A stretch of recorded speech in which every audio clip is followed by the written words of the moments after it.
against the Milwaukee Brewers.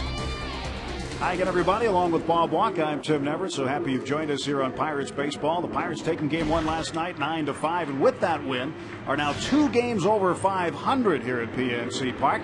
They broke out the bats, too. They showed some good power. Yeah, well, they've always hit better no matter who's in the lineup here at PNC Park. Don't really have an explanation for it. Not really a hitter's ballpark, but what the heck, we'll take it. No home runs on the road where they were able to break out the long ball last night. Able to get 3 of them over the fence, and that was a nice thing for us to see because we didn't see any on the road. So good to be back home cooking. LaRoche, Jones, and Cedeno with home runs. And look at the numbers from last night compared to the previous 9 games. Oh, it is a spectacular thing to watch. Like, what a great game last night.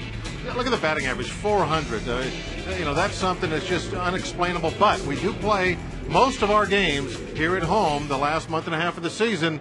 Maybe this will continue and we can work on that record of ours. Pitching for the Pirates tonight, right-hander Ross Oldendorf. Ross has been very good at PNC Park this season. Well, the young man started out the season throwing a lot of two-seamers, a lot of sinkers, and the velocity wasn't there, what we were used to. But now he's gone back to a lot more four-seamers. He's throwing hard again.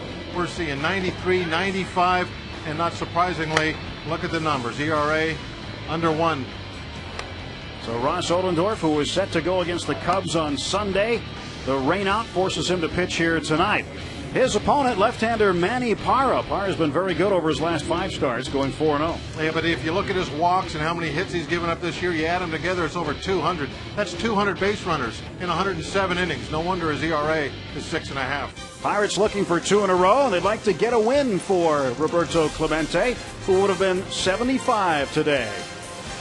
Ryan and Prince in the house again tonight. Coming up next, Brew Crew and the Buccos on FSX.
Where quality, dependability, and good MPG all come standard. Toyota, moving forward.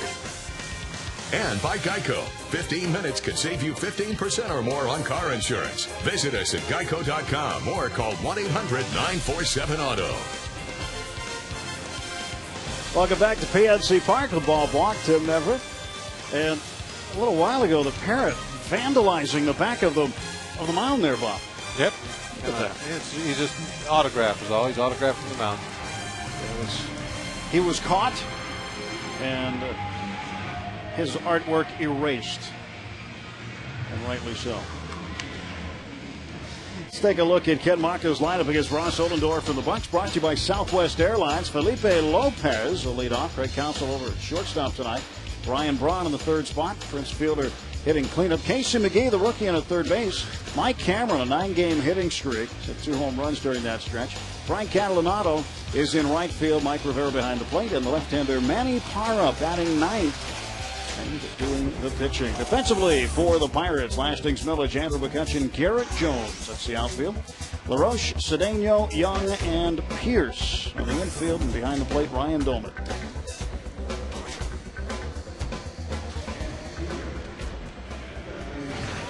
And on the hill, Ross Ohlendorf making his 24th start. Yeah, Ross has been very hot of late. We mentioned that in the open. I said his ERA was under 1. I meant to say it was in the ones of 193 to be exact in his last 6 starts. So that's saying something. When you can put up a number like a 193 for 6 starts in a row, let's get yourself on a nice streak. And Ohlendorf delivers outside to Lopez. The thing that's been different with him during this streak is he's gone back to trying to be a little bit more of a power guy. He powers that one past Lopez. He's been able to hit 94, 95 a good half dozen times during a ball game, and he pretty much is camped out in that 91, 92 range. Not throwing as many sinkers. 2-1 to Lopez. Lopez right now with a 12-game streak. He's got the second longest active streak in the big leagues. 313 the average. Former Arizona Diamondback takes strike 2. Count even, 2 balls and 2 strikes. One thing with Ohlendorf too is we've seen his style sort of evolve through this season so far. There was a time when he was taking a pause during the middle of his windup, somewhat reminiscent to what you might see from some of the pitchers from Japan, where they pause right about there and then deliver. But now he's smooth and through that entire windup. Yeah, he had a little bit of a pause. It was during his back step. He would step back, and then he'd stop for a second, and then he'd take off again. He's going over his head with his arms, and that I think that's all kind of whatever you're very comfortable with. Left center field. McCutchen takes care of it. And there is out number 1 as Andrew McCutchen records it. Damian Beal behind the plate tonight. Kevin Causey is at first base. Bob Davidson at second, and the crew chief Tim Cheetah is back at third. Craig Counsell will bat second, place short tonight. The main part of your delivery that really makes or breaks your pitching is the timing, your arm coming through and your hip rotation. That's the important part. Everything that you do leading up to that, I mean, it doesn't really make any difference. Like I said, whatever is comfortable. I mean, this is my opinion, and it's just like same thing in hitting. It's where in Counsell, that's a good guy to have up there for this conversation. All the stuff he does leading up to where he starts his swing doesn't make any difference. Remember, he used to hold his bat as high in the air as he possibly could. Doesn't make any difference. It's the part of his swing, that starts out from when he gets the bat into a hitting position to where he throws it through the zone at the same time in timing with his hip rotation and his weight shift going to his front foot. That's the part of his swing that really matters when it comes to hitting. Same thing for a pitcher. The arm coming through, the hip rotation, the weight transfer over the front foot, that's the part of the delivery that makes or breaks your pitches. Counsell lines the 1-2 back up the middle and into center field. That's why some of the greatest closers that you see, they don't even bother with a windup. They throw out the stretch all the time. Most guys are doing that out of the pen today, but this ball put in a good location for Counsell to hit, not the location Ohlendorf wanted to put it in. He was ahead in the count. I think he wanted it a little bit higher than that. It looked like they were given a high target. He tried to go upstairs, got it above the belt, but he wanted it at least letter high. Counsell aboard, and here is Ryan Braun. Braun second on the club with 86 runs batted in. He takes low ball 1. Braun was 0 for 2 last night. He walked twice, scored a run. Take a look at Counsell over there. The Brewers don't run like they did the last couple of years, but Council last night took off with Braun at the plate. There was I believe a pop fly was hit when he did that, but he had a great jump. You're going to watch him. Ollendorf with a very good move. There's a throw over. Braun was actually 0 for 3. I was looking back at last night's scorebook. He made the last out of the ball game, and I forgot to write it down. Fly ball right center. Yeah, so he was 0 for 3. Game ends, you get busy, you know. Yep. Especially after a win. 1 ball, no strikes. I mean, we got up last night. We untucked our shirts. No, we didn't. We didn't? No. Throw over to first base. We were just trying to celebrate like the Brewers do when they win. Well, I'm very anti-celebration. So. It's just. Well, you had an elevator to catch when the game was over, so. Garrett Jones had a home run last night. I take the stairs. I'm a stair man. You wouldn't know it by looking at me. But No, you take the back stair. Yeah. You found the secret exit. I started looking for that the other day. I didn't look in the right place. It's, right there by the, not the last light tower, second to the last light tower. Nice stairwell there, overlooks the river. It's beautiful that time of night. Watch the fans. They'll be getting on one of the Gateway Clipper boats, getting ready to head back over to the south side. It's a gorgeous sight every evening. Strike call to the inside corner. Braun jumped back. Good pitch by Ollendorf. He'd like that one again. Right on the edge. Well, that's where you want to hit. You want to throw the big guys. Keep them tied up. Put something in on them. Council has his lead from first, held on by Pierce. Throw over. Quick tag. That was a very close play. A lot closer than you would have thought. When it was first thrown over there. Watch this. Just a split second after the fingers got to the back, Pierce get that tag down. Gary Varsho letting Ryan Dolmet know what he wants to do. Dolmet will tell Ollendorf what to do. We go. There's a comebacker. Ollendorf to Young. Safe at first is Braun. Well, Delwyn Young taking the ball. Typically, that's going to be the shortstop's ball, and a ball hit right back to the pitcher. Now this it has to be a double play every single time. There's no reason that can't be 2. That was right back to the mound. And the reason that's typically the shortstop's ball is because his momentum is bringing him across the second base bag. He's got the stronger throw. But Delwyn Young went and claimed second base, and Cedeno went and backed him up. Well, that decision is made beforehand. They don't. Who's covering? Yes. Prince Fielder with 2 outs and a man on. I mean, before one of the first things as a pitcher you do when that guy gets over at first base is you look back there and. Whoa, he got him. Good job. There's that good pickoff move. Another pickoff for Ross Ollendorf, his 6th pickoff of the season, as he nails Ryan Braun at first base.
brought to you by PNC. McCutcheon will lead off. Delwyn Young next. Garrett Jones in the 3rd spot. Andy LaRoche batting cleanup tonight. Ryan Dolman moving down to the 5th spot, been struggling lately.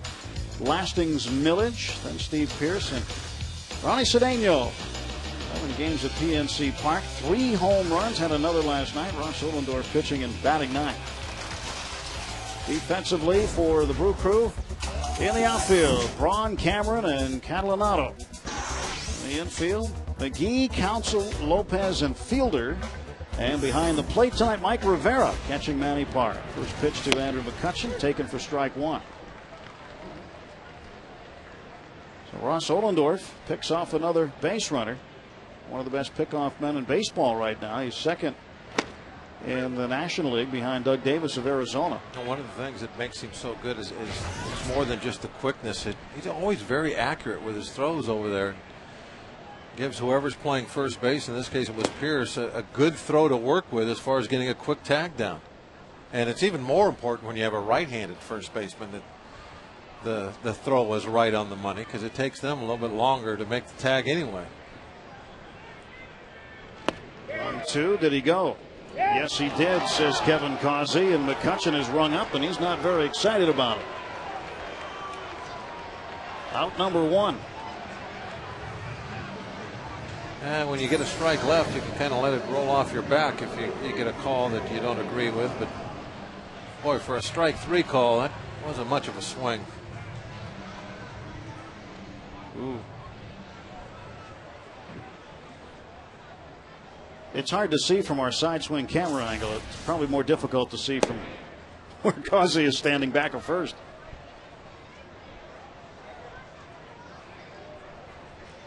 Well, McCutcheon strikes out. 1 ball, no strikes to Delwyn Young, and he swings and drives one to left field. This ball is back, and it is gone. A solo shot for Delwyn Young, his 6th of the year, and it is 1-0 Pirates. Why do we hit our home runs in this ballpark? I don't really understand that. Big left field, 383 feet to straightaway left. That's where he hits this ball.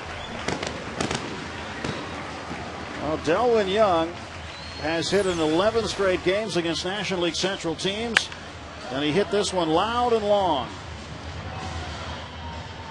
Got to go with those 200 base runners.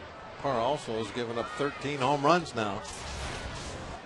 It's not at all surprising to see that ERA. Up in the air to center. Cameron's got a beat on it. Ball hung up in the air for a long time. Had great hang time. So Jones is out. But Delwyn Young got the fireworks going early. Fastball just right down the middle of that ball. Belt high, split the plate in half. Pow. 383 sign. No problem. Must be in the front row. Cleanup hitter tonight. First time this season he's hitting a cleanup spot. Well, DY, pretty happy.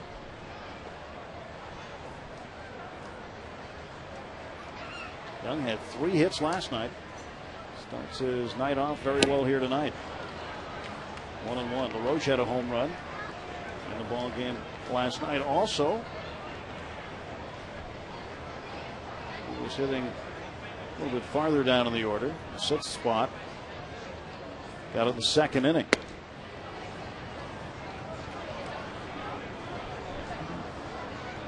1-800-SAFE-AUTO reminds you you're safe at home with Safe Auto, proudly supporting the Obadiah Cole Foundation for prostate cancer screening and awareness. Early detection is the cure.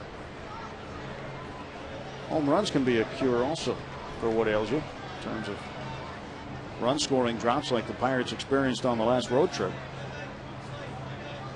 What's great about home runs is the team doesn't really have to be all clicking at the same time to score. You don't have to bunch hits together. Time to check out Bob's Tips to Win, presented by our friends at Rivers Casino. Well, Ryan Dolman has been moved down out of that cleanup spot. I think his first time all year. He's moved into that 5-hole, and perhaps he will relax a little bit. There's a little something that goes with hitting cleanup that adds a little pressure to you, and I think Ryan just needs to relax and the second thing, they get the ball over the fence. Well, we've already accomplished that once tonight. But it was a long time in between home runs. I'd like to see 2 games in a row with the ball in the stands, and we were able to accomplish that. But we're not done. That was just a solo shot. We need somebody to hit one out tonight with a couple of guys on base. 0-1 to Doumit. 0-2. Well, John Russell addressed Ryan Doumit being moved into the 5th spot prior to the game. He said they're just trying to get him to relax and find a better approach at the plate. He feels as though Doumit feels he's been trying to do too much. And in his mind, he's hitting everything at people. Thinks he should be driving in runs. And right now, Doumit doesn't feel he's helping the team very much. I think what happens when you have a guy in that cleanup spot that's in a slump. Bangs in the left field. Get out of that slump right now. And the team is not winning, and it's just like everybody. He feels that everybody is looking at him and wanting him to like carry the load every night. Kind of similar like the pressure of a starting pitcher, but a starting pitcher only has to deal with that every 5 days. Doumit's out there night after night with everybody saying, "Hey, when's the offense going to do something? When are we going to hit some home runs? You know, blah blah blah." And you're the cleanup man, so it's on you. Well, what happens is he starts feeling that pressure and he starts chasing everything. He's trying to do too much, trying to drive every ball into the river, over the fence, everything he swings at, and now he starts swinging at everything. He's trying to hit pitches that he has no business swinging at. And I think moving out of that quote-unquote pressure spot, the cleanup man, hopefully he will relax a little bit and start hitting strikes. Lasting's Millage. Strike one. He snapped an 0-for-11 streak. He got 2 hits last night. Drove in a run. His longest hitting streak this year, this month. Hasn't had a lot of big league time this season, but he hit safely in 6 straight. Outside 1-1. He hasn't hit a home run in a while, Bob. Lastings? His last home run was at Atlanta while with the Washington Nationals on September 7th of last season. 2-1. Ross Ohlendorf saying thank you very much to Dylan Young for a good start. See if we can get Ross up to the plate this inning. Oh, 2-out rally going. 2-1 pitch. And Millage looks at the off speed and watches it in there for strike 2. 2-2. Curveball dropping in there when he's ahead in the count. I wanted to hit something a little straighter than that when he had the count in his favor.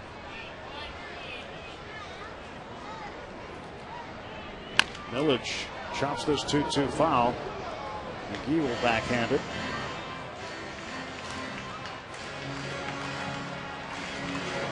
Millage, former #1 choice of the New York Mets. Early on in his career with the Mets, when teams would inquire about him, he was considered untouchable. And has since moved on to Washington and now here in Pittsburgh, only 24 years of age.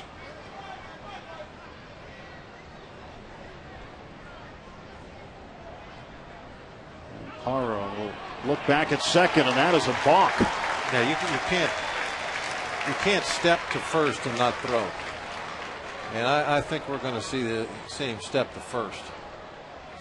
Unless I was seeing things. Watch his right foot. Where's his right foot land? Yeah, went straight to first base. Can't do that. You've got to turn it around and face second. You don't have to throw to third. You don't have to throw to second. But you got to throw to first. Millage to left center field. Cameron will track it down. Pirates get a run on the home run as D.Y. dials long distance for the Buccos.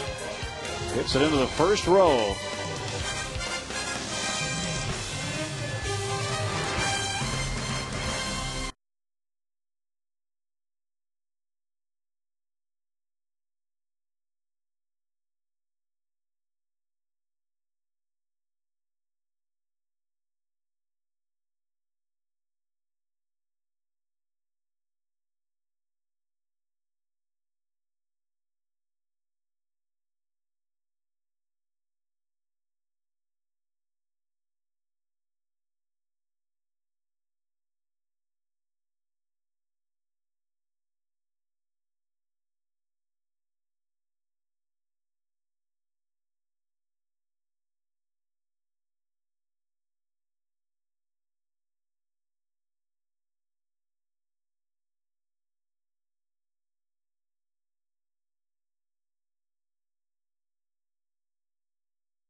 First base by Ross Ollendorf, so fresh count for the Prince. We start the top of the second inning. 1-0 Pirates on the solo shot by Delwyn Young, and I don't know what to say about that.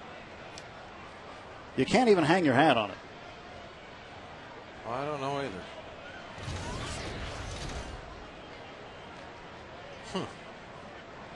We can get a look at that again later on. Ollendorf's pitch to fielder, swing and a miss. Well, to me, I guess if that guy was swimming and his head was just underwater, you might think there was a shark in the water. Yeah, it's like one of those. It's like a unicorn to me. Well, maybe, yeah. I think your description's better. Definitely a unicorn. Does Mother know he goes out of the house like that? I don't know what the rest of the hair looks like under the hat. Be curious. Might be why he's got the hat.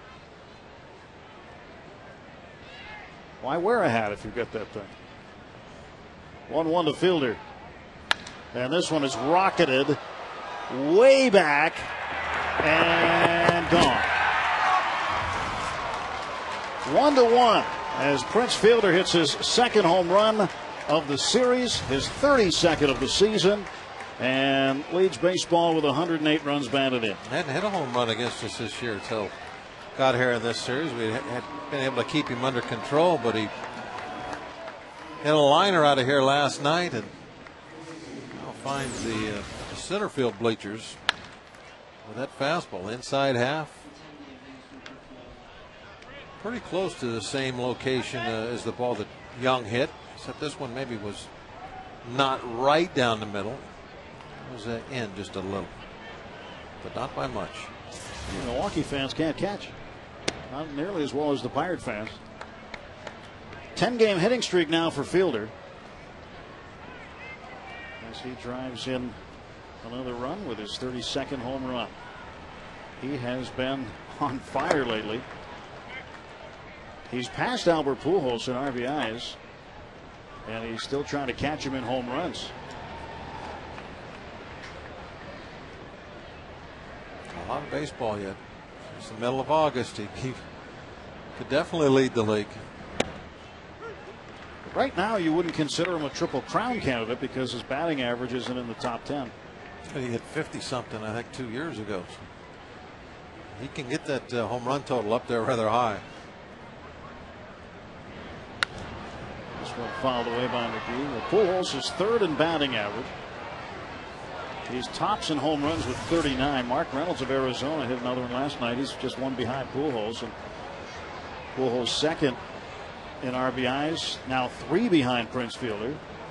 So Albert Pujols is the best Triple Crown candidate available, but Prince Fielder in 2 of the 3 categories, giving him a run for his money. 2-2 to the rookie McGee. And it's going to be a ball. 3-2.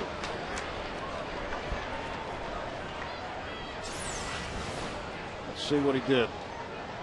He held it up. That bat goes just as far as McCutcheon's did. McCutcheon's is a strike, so is that one. 3-2 pitch, clubbed foul and out of play. 1-1, top of the second inning. Here's Casey McGee, guy who's a legitimate Rookie of the Year candidate. Some of his numbers are very impressive also. He leads all rookies in batting average, 307. He's third in home runs with 9. He only got 212 at bats also. Figures into his worth. Pretty good numbers for 212 ABs. McGee walks after Ross Ollendorf gives up his 20th home run of the season. Now Mike Cameron coming to the plate. If you're on first base, you better watch out for Ross Ollendorf. Ryan Braun found out the hard way. And he's not off all that far either. Good tag by Pierce. Good throw. See that location of the throw is what really makes it. There's a lot of guys that can be real quick and get rid of the ball, but if the throw is not right there where you can kind of catch it and tag at the same time, what's it worth? Watch the location of the throw. Pierce is a catching tag, same motion. That ball's just a little bit to the home plate side of the bag. He's got to catch it and bring it all the way around. He's not going to do it. As I said before, too, this is really important with a right-handed throwing first baseman. The tag's going to be a little slower just for that reason to begin with. Bench coach Gary Varsho, he calls that aspect of the game from the dugout. Cameron homered in last night's ball game. Hit a 2-run shot in the 6th inning. That was his only hit. Takes outside 2-0. Numbers on Cameron.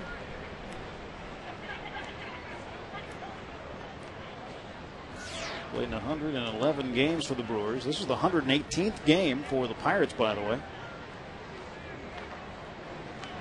And this time to center field, and getting underneath it is McCutchen. McCutchen taking no chances. He caught that ball moving in, just in case there was any thoughts of tagging up. Again, good play because he gets behind the ball and then walks into it, so he'll get velocity on that throw if he needed to make one. It's just very fundamentally sound. 1 out, McGee the runner at first. Home run by Prince Fielder. Either that or he misjudged it and had to come in. I think it was the former rather than the latter. Oh, Frank Catalinato at the plate. The Fielder's home run has matched Delwyn Young's home run. We have a 1-1 game. Pitch. Strike call.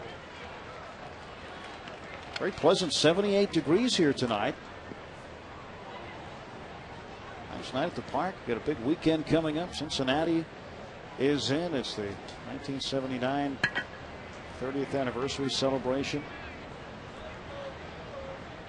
Great giveaways, good concert, lots of fun stuff.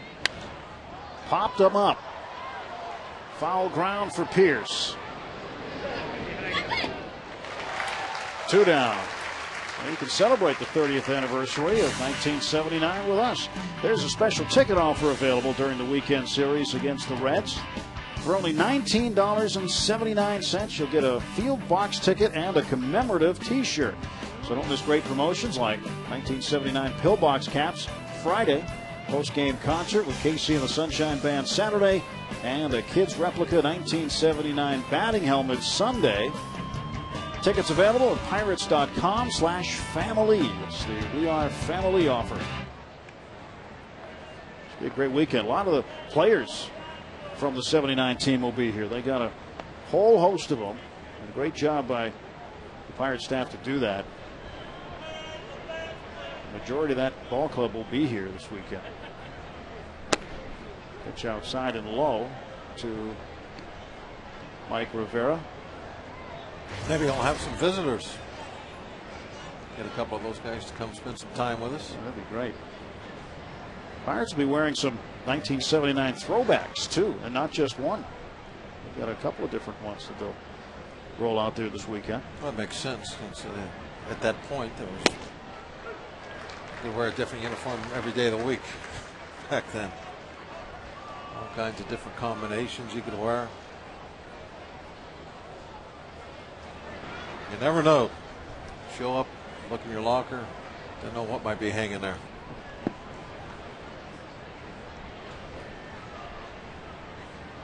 There's the 1-1 to the catcher, Rivera. Fouls it away. Well, one night you could have had gold jersey with black pants, another night white jersey with gold pants, another night pinstripes, another night plain whites. Wear all kinds of different combinations of all of them. You could wear all. The really bad one I always thought was the all gold. Everybody looked like a bunch of big bananas running around on the field. 1-2 pitch fouled away. Don't be surprised if we don't see that again. Maybe this weekend. Who knows? Could be a surprise. He's looking at you, smile.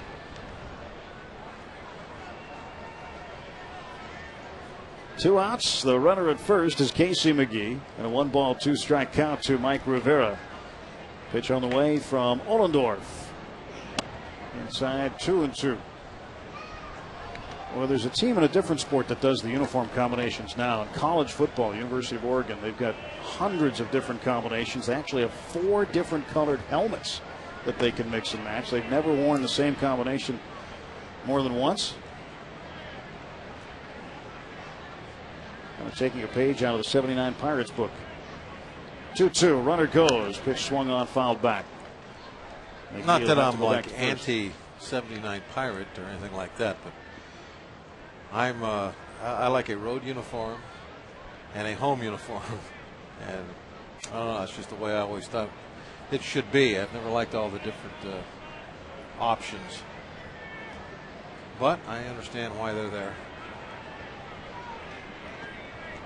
That'll make a profit. Well, they sold a lot of shirts.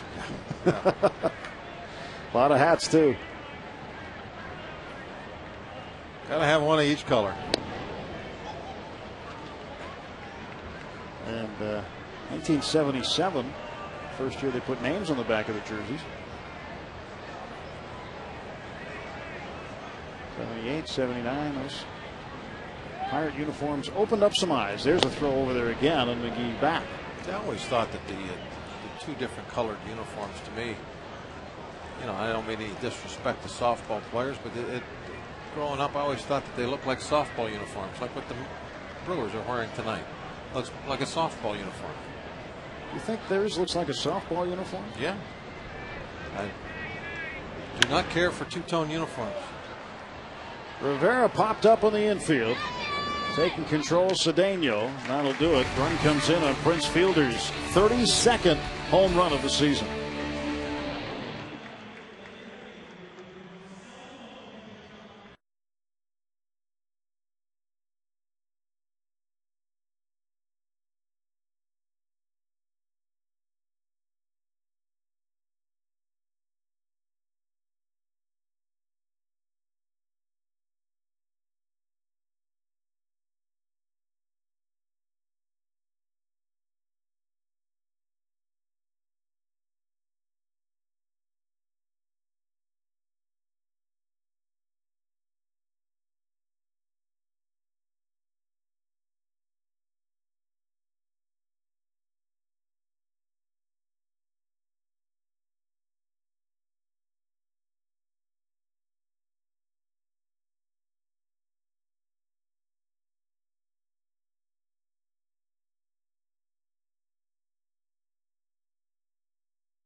Second home run in as many nights, and it's a 1-1 game. Identical line scores, 1 run on 2 hits and no errors. Brewers and the Pirates here in game 2 of this 3-game set.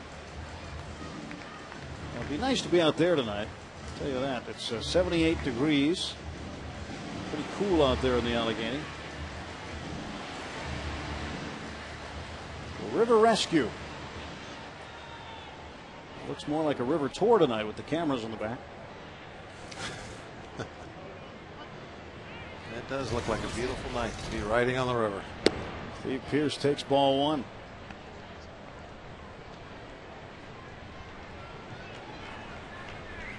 Pearce went 1 for 5 last night. Single and a run scored. Joe Kerrigan working with Ross Ollendorf. What's he talking about there? I mean, obviously it looks like his windup. I guess what they're talking about. Either that or Joe's trying to stretch his back or something. Joe might be showing them. Here's how I did it with Baltimore and Montreal. There's a chopper to the shortstop, Counsell, and throws out Pierce.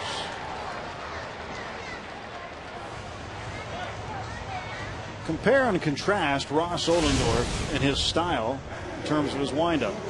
See, there's the hesitation right there in the back step. And he wouldn't. It was very simple. That actually was a new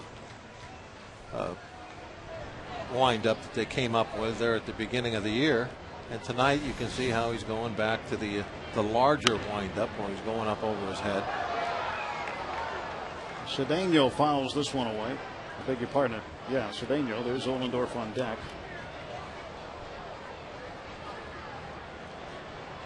He runs up the bunt. Takes ball one, 1-1. Cedeno with his 8th home run of the season combined between Seattle and Pittsburgh. It's a new career high for him. 2006, when he was the regular shortstop for the Cubs, he only had 6. I just am amazed at how well he has hit the ball here with the Pirates. Look, he hammers another one. Deep center field. Cameron makes a great catch. Wow, what a play by Mike Cameron to take extra bases away from Cedeno. That's one of the toughest plays there is for anybody on the field. That center fielder gets that ball hit right dead over his head. That ball was hit hard too. But again, Cedeno, I've been amazed at what he's been able to do with the bat. I was talking to Stan today in the pregame. If this is what you get out of Cedeno the rest of this season for the next month and a half, he's pretty much locked in at that shortstop position because he's just hitting the heck out of the ball. He's fielding well, doing everything that could possibly be asked of him at this point. I think he looks at it as another chance. Yeah, I agree with that. He knows there's an opportunity here for a everyday starter's job, shortstop in the big leagues, and he is grabbing a hold of it. Ohlendorf takes inside. Well, John Russell and General Manager Neil Huntington have both said in different interviews. I know John told me the other day on radio that they have not been as excited about the players who have, in their opinion, not grabbed onto the big league opportunities that have been presented to them at this point in time. Well, they're not talking about Ron. They are not talking about him, but they're talking about other players. I guess it's more or less to put pressure on the players to, well, play better. Well, Ron's playing as good as you can ask. 3-2. And this one to the right side. Fielder will handle it. He'll beat Ohlendorf to the bag. 3 up and 3 down in the second for Manny Parra and the Brewers.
This day in Pirates history, August 18th, 1934, Roberto Clemente was born in Carolina, Puerto Rico.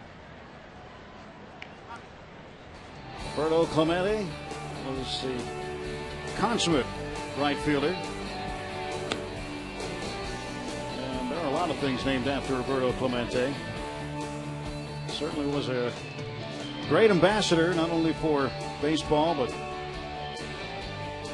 for everybody. Great humanitarian. I think that really is his legacy. That it goes far, far beyond what he did on the field as a baseball player. Ended up making the ultimate sacrifice for what he believed in. Manny Parra swings and misses for strike one.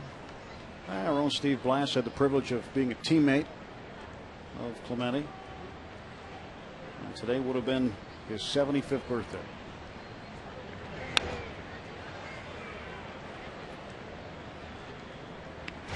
I mentioned there are a lot of things named after him. You can go almost to most major cities in the United States, even, and you're going to find something named after him. I know that the college field that I played on was Roberto Clemente Field, and that was in Boston.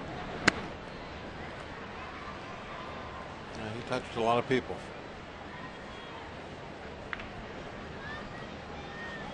One and two to Parra. And Ohlendorf's pitch. Right past him, strike three. Manny Parra goes down on strikes. Felipe Lopez will be the next hitter. Second baseman 0 for 1. He flied out to center.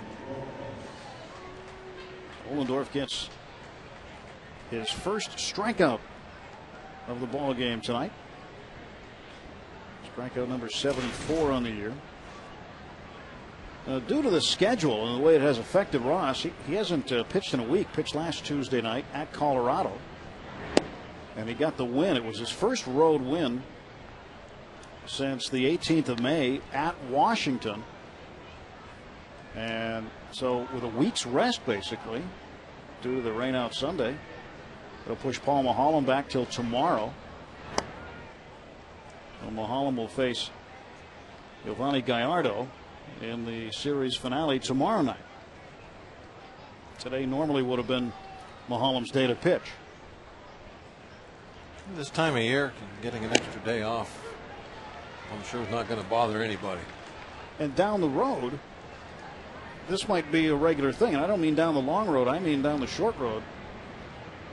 In a month or less, ground ball to shortstop. Cedeno, strong throw to first, and he's got Lopez. One of the things that John Russell talked about earlier today with members of the press was whether or not they might use a six-man rotation down the stretch. Says it's a possibility because of some of the pitchers they may bring up after the rosters expand September 1st. It's something that we've done before in this situation where end of the season and the record is what it is, and you try and see as many guys as you can out there in different situations, plus some of the players that have been here all year, you give them a little extra rest and reduce the wear and tear on their arms that you figure you're going to be depending on them for next season. So not totally uncommon to see something like that. Plus you've got some double headers coming up now. Yeah, that's true. 0-1 pitch. Counsell. Now 0-2.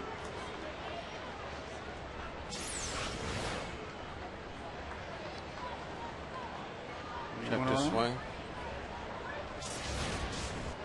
Like he was going to go after that ball, but it really wasn't. Just a bluff. Or the Iowa play. The Iowa play? Council Bluff. Council Bluffs, Iowa. Very nice. You think he's ever heard that in his life? No, I imagine he's heard that 100 million times. 1-2 is outside. 2-2.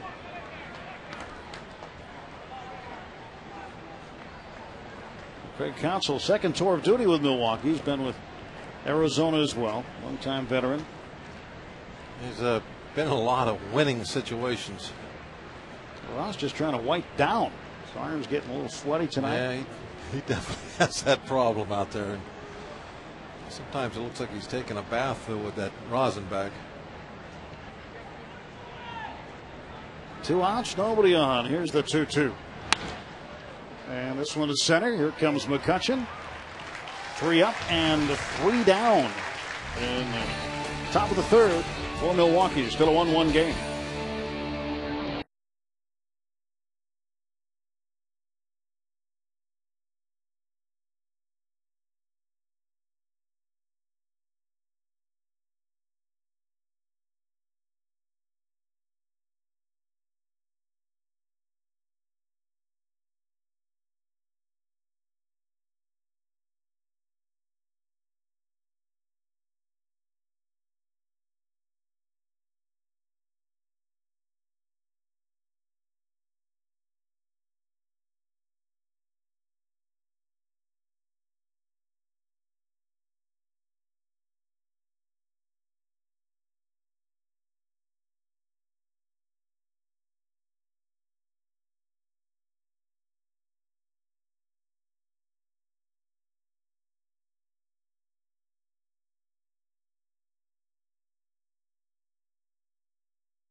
Manny Parra delivering to Andrew McCutchen.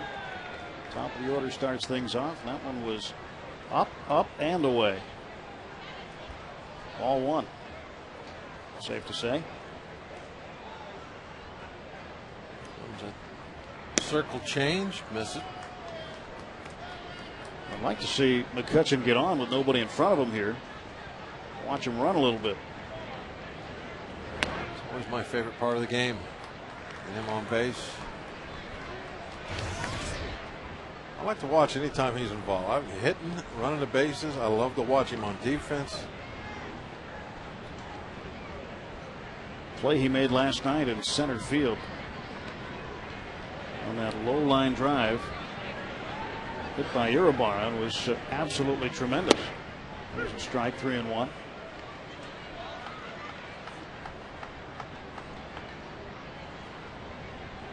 Out of Fort Meade, Florida, Andrew McCutchen takes strike 2. 3-2. McCutchen's not in complete agreement with the umpires tonight, I don't think. He didn't like that check swing last time up. He didn't like that 3-1 pitch. He chops this one down to third. That'll be foul. Perry Hill holding him up early, just telling him as soon as he got out of the box, that was a foul ball. The problem was as soon as he got out of the box, he was already 45 feet away from home plate. Take a look at our Barrel Automotive League leaders stat. Runs batted in from the leadoff position. How about that? McCutchen hasn't even been up the whole year, and he's second. He and Felipe Lopez tied for second. Jimmy Rollins leading the way with 51. It'd be interesting to see the at-bats each one of those guys has coming up out of the lead-up spot. Greg Counsell gets McCutchen.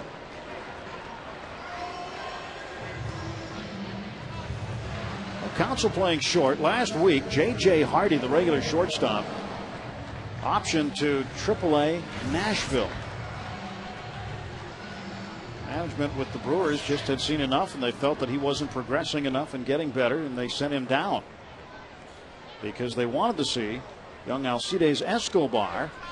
Escobar was in the lineup last night, not in tonight. And Counsell moving from third base to shortstop. Casey McGee playing third. So Ken Maka looking at McGee at third. Been pretty solid over there when he's played.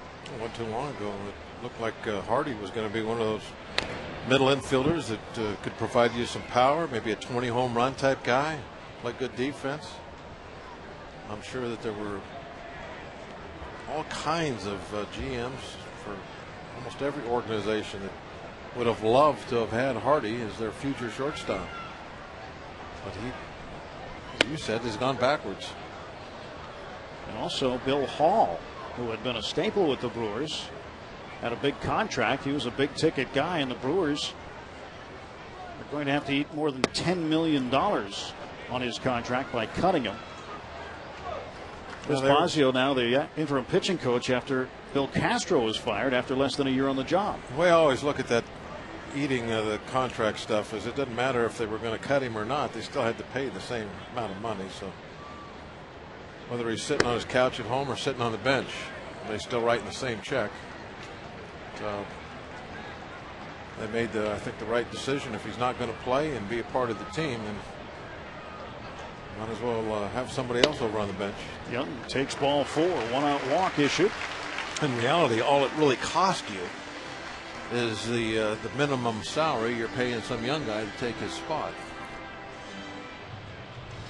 So that's I don't think any team, once they make the decision, should let what's left on a contract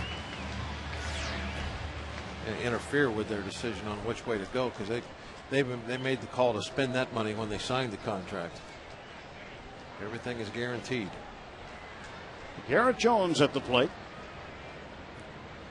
Hit the ball pretty well to center field. It was corralled by Mike Cameron. 0 for 1. I'm sure what the Brewers would be hoping for is that somebody would pick up Hall, and then that way it doesn't cost them any less at all. Well, I know you're a proponent of paying the younger guys rather than the older guys in terms of paying a draft choice in regard to paying an aging veteran, because we've had this discussion a few times in the past. Well, we've kind of been a retirement home here over the years for guys. They come here. I mean, there's a long list of players that came here for a big contract, and that was the last one they ever played for.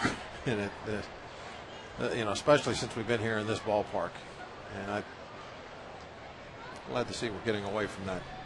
0-2 to Jones. He reached for it. Did he go? Yes, says Tim Cheetah. Punches him out. They're now 2 away. I like if you're going to go out on the free agent market and get veteran guys, I think for bench players is what you have to do in a smaller market. There's the check swing.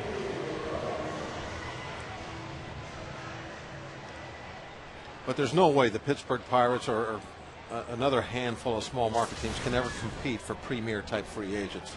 So going and getting the guys that years are best behind them and paying them big money, that's senseless. Spend the money on the amateur draft, get the best guys you can coming in. You want that's the whole deal. You got to get them coming in the pipeline. You got to find your Ryan Brauns, your McCutchens. I mean that's how you win. In our situation, anyway. Through basically 2 organizations, Red Sox and Yankees, and you can do it a different way, but that's not going to ever happen in where we're at here. Not under the system that baseball has now.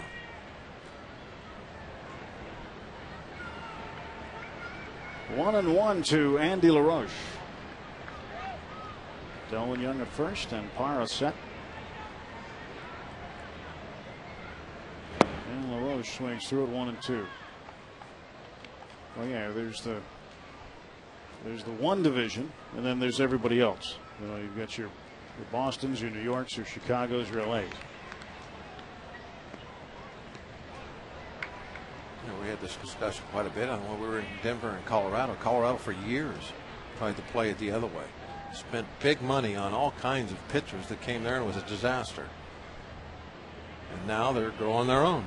They're spending money on their farm system. And it's turned out definitely to be the right way. They started doing that a few years ago, and look at the team they've put together now. 8 of the 10 guys on any given night were homegrown guys. That's what the Pirates are looking I mean, to do. it's been there for years. The Minnesota Twins have played this type of baseball for a long, long time. Maybe a little under the radar. LaRoche down the left field line. Extra bases. Young heading for third. And he'll be held there on a double for Andy LaRoche, his 21st. Good job by Braun, able to get to that ball while it was still along the line. If it gets out to the fence, we got a chance of scoring Young. The ball hit down. It got swallowed up a little bit. Slows down in the grass. Right there, the grass held it. And now it's just barely rolling, so Braun can get to it before it gets to the fence. If it gets down all the way to the corner, we're going to score a run. Braun stopped it. Second and third for Ryan Doumit. Doumit 1 for 1. And LaRoche, double number 21. Good chance for Doumit here. Takes a strike.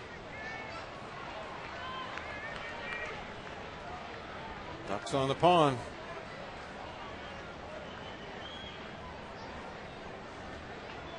Young at third, LaRoche at second. And Parra comes set. The 0-1 to Doumit. Ooh, waved and missed at an off-speed pitch, 0-2. Doumit, switch hitter, batting right-handed tonight, pressing a little bit. So there's one of those pitchers we're talking about. Last time he was up, and not really being patient enough and waiting for his pitch, trying to do a little too much. 1-2. These are great situations when you can come and come through. You get 2-out RBIs. When I look at the stat sheets at those hitting with runners in scoring position numbers, I always am drawn to hitting with runners in scoring position with 2 outs. I see a big number there. I mean, that's your clutch hitter. Little number to the right side. Parra pulled him off the bag, and a run scores. It is 2-1 Pirates. So the error will be charged to Manny Parra on the throw. Doumit hustling down the line. Ends up getting the run in. Yeah, Doumit, doesn't do much with the bat, but because the way he was going down the line, I think it made it to where Parra had to rush his throw a little bit. It'd be interesting if he hits Doumit with that ball. Do they call Doumit out? He was on the grass most of the way going down there. He's trying to impede the sight line of the throw. He definitely is not in that box he was supposed to be running in. In fact, I'm surprised that Parra didn't say that him running on the grass affected my throw, and that's why I threw it wide, because it was the only place I could throw it. It's supposed to be going down in that box. Now watch where he's at. Hey, we're going to get better luck. You can see that he is not in that box.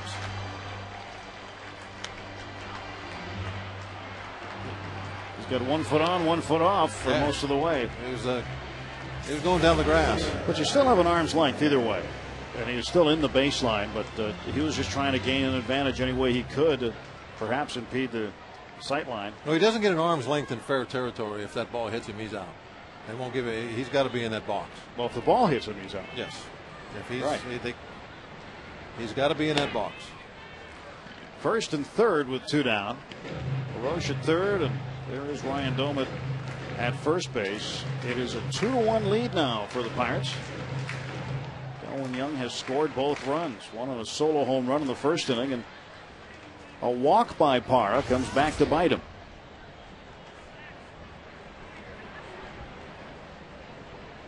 Pitch to Millage, and he drives one up in the air, shallow left, and there's Braun to make the catch, but a run comes across on 1 hit. There was an error, 2 men left on base, and after 3 full at PNC Park, it's the Pirates 2, Brewers 1.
did sign before the midnight deadline last night.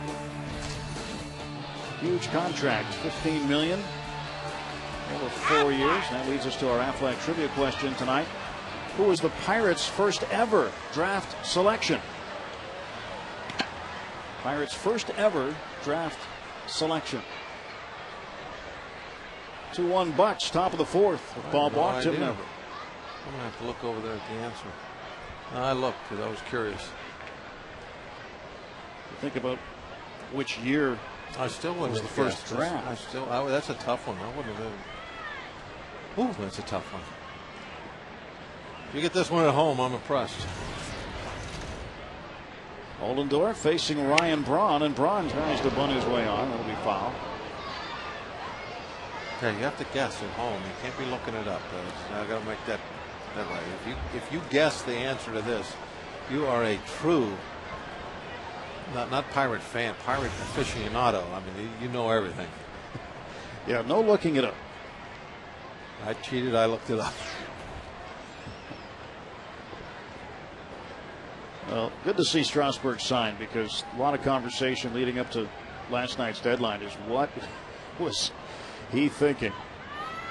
And his options going back into the draft next year wouldn't have been as good as they are now. Delvin Young, quick throw, and he gets Braun as Pierce keeps his foot on the bag.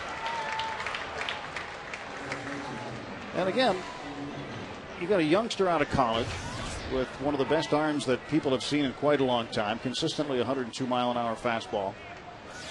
Gets hitters out. Pitched a no-hitter against the Air Force this year in college and took his team into the NCAA tournament. Lost only one game. He led all pitchers in NCAA baseball. And finally took it right down to the wire and took the money from the Nationals. Strike call to Prince Fielder. Yeah, you never know, too, as a pitcher. You know, health can always be a big question mark. You want to get out there and get yourself going as quick as you can. You know, if he decided not to sign and went and played independent ball or somewhere, you know, how about if he would have hurt his arm? I'm sure he had some kind of insurance going, but still, that's not going to be the same thing. Well, we were in San Diego in April. I went over and visited with his coach, Tony Gwynn, San Diego State. And Tony told me, he goes, look, I don't throw compliments around. He said, but he's a number 4 starter in the big leagues right now. This was in April. Well, why would he want to sit out then? Why wouldn't he want to play? He's going to play, but chances are you're not going to see him in the big leagues this year. The Nationals saying that the likelihood of him pitching at all this year in the big leagues is slim to none, and slim's at the city limits. This one ripped foul down the right field side. Well, Prince Fielder last night hit one a long way on a line. That one got out of there in a hurry. And the second inning of this one hits another one a little bit deeper to a deeper part of the ballpark. 32 home runs on the season, 108 runs batted in. 1-2 pitch. This one fouled away. Ollendorf getting that one right where he wanted. He's ahead 1-2. He's trying to go 4-seamer upstairs. That ball hit 94.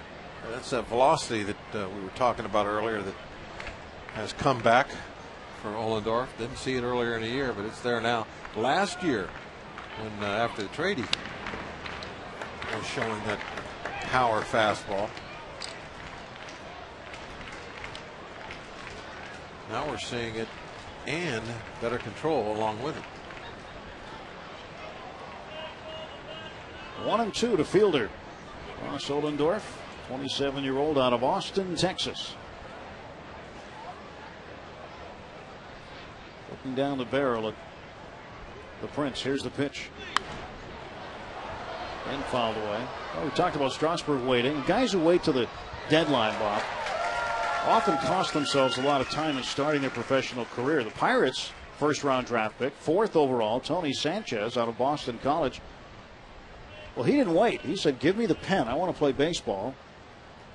And it has really helped his development as a professional player, getting in and playing early. There goes Fielder down on strikes.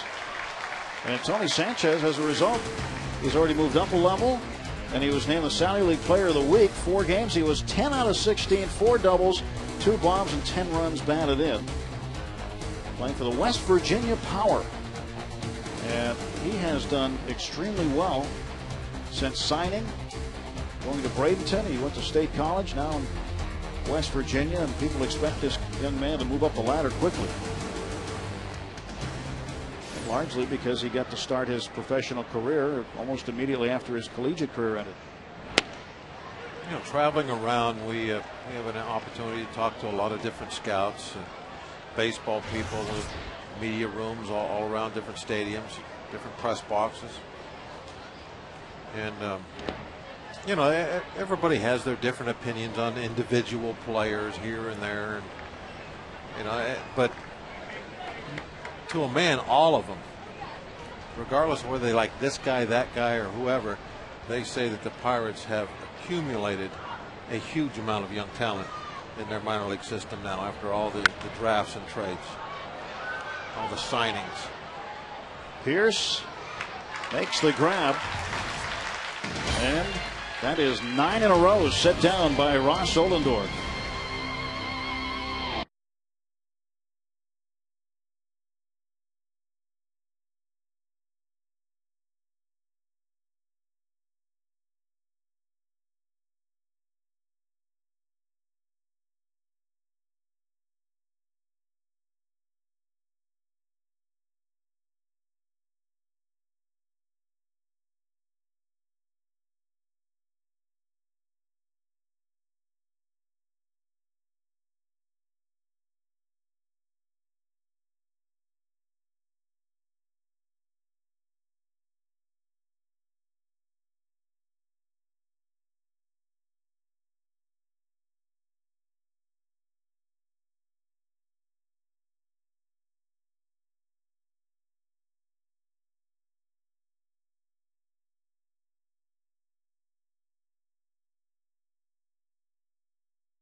Barrel Automotive, Barrel.com. Definitely worth the click.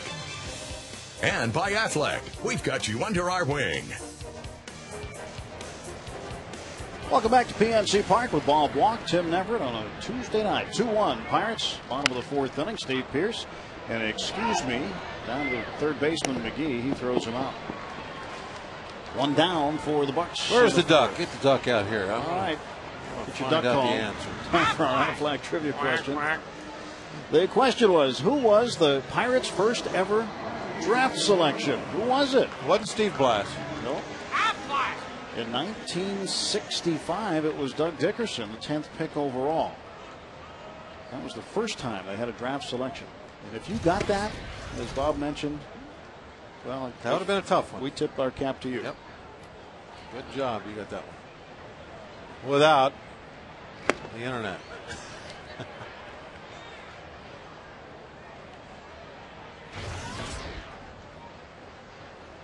One ball, 1 strike to Cedeno.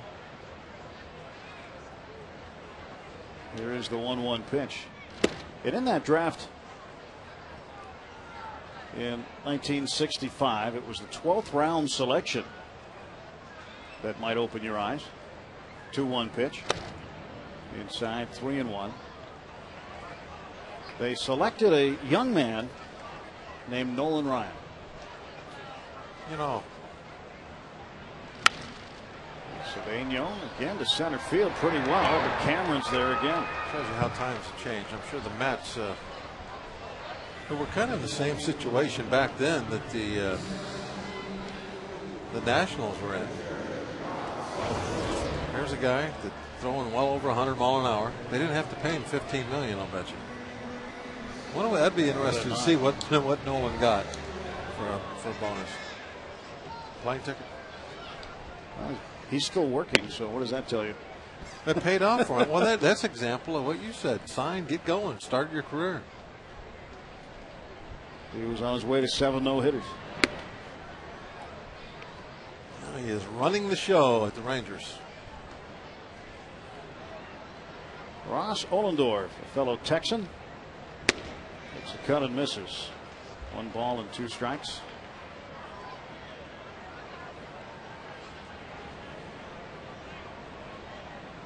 One-two pitch. Poke to the right side. Good idea. Lopez throws it away, and Ohlendorf hurdles Prince Fielder. That's a big hurdle. Another error for the Brew Crew.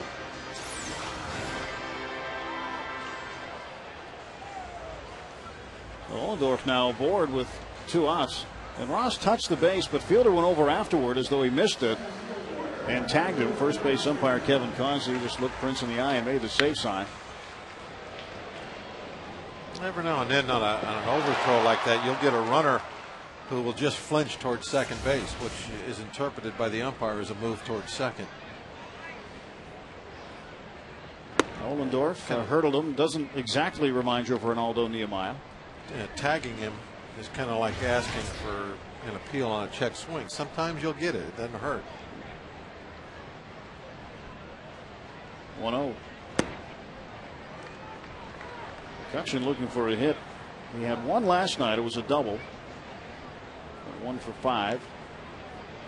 Scored a run. Or he drove in a run, I should say. Not scored one, but brought one across. 2-0 pitch. And that one is on the corner for a strike. 2-1.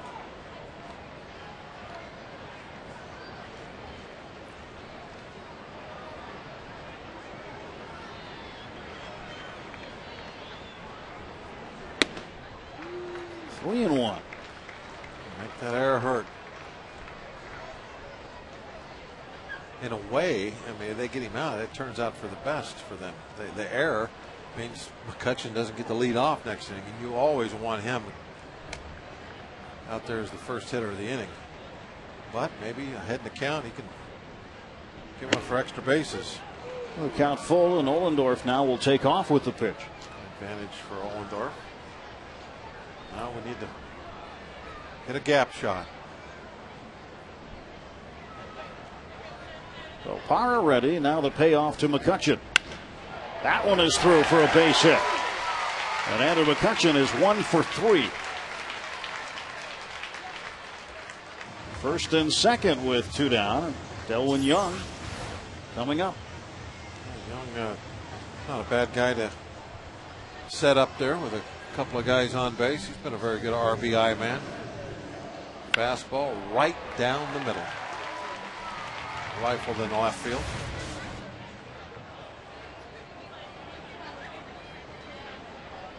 I like that over the shoulder look we got tonight at home plate. As nice as it is to have 2 men on, the third base coaches don't always like to have the pitcher as the lead runner with the fastest guy behind him at first. It can present some challenges on a ball hit in a gap. Young fouls it away. 0-1 to Delwyn. Now, speaking of Texas, talked about Nolan Ryan. How about the Rangers getting Ivan Rodriguez back from the Houston Astros for 2 minor leaguers? That was a big deal today. Pudge Rodriguez going back to the Rangers. Well, Neil was right. He told us a month ago that the trading deadline this year was not going to be as big a deal as years past. Strike 2 to Delwyn Young. He said that if there's going to be a lot of players clearing waivers. The teams are, with the economy being what it is, afraid to claim any big, add money to their contracts and block waiver deals. So a lot more waiver deals, seems to me, are happening here in this month. Guys are being traded right and left still. Aubrey Huff yesterday from the Orioles over to the Tigers. The only true deadline there is now will be that September 1st. All the trades will probably be concluded by then, because after September 1st, you can't add anybody to your roster for the postseason. So what's the point? Young strikes out. 2 men left on. We'll go to the 5th. 2-1 Pirates.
AT&T, the nation's fastest 3G network. AT&T, your world delivered.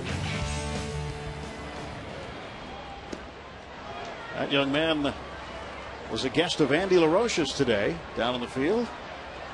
Had a great time. Now enjoying some chow at the ballpark. Got a new hat, too. He had a red one on earlier, didn't he? He did. He traded the red one in for a Pirates hat. Hey, working over that popcorn.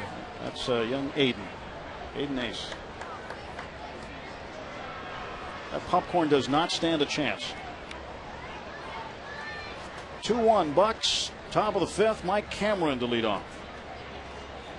Cameron flied out to McCutchen in center field in the 2nd inning.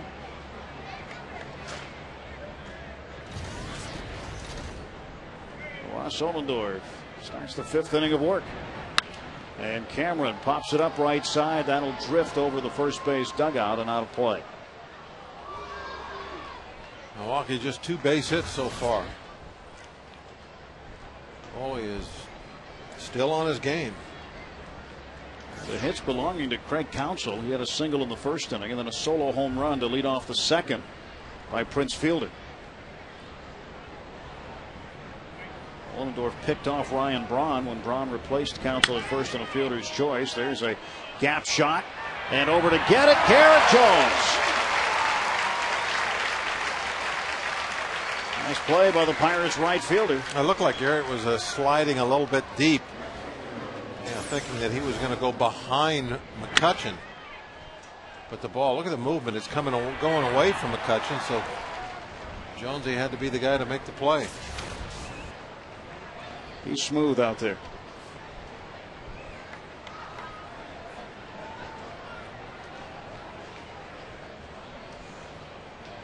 Ten in a row set down by Ollendorf. Now Frank Calonato, the right fielder, who was 0 for 1, flied out and foul ground to Steve Pearce back in the 2nd.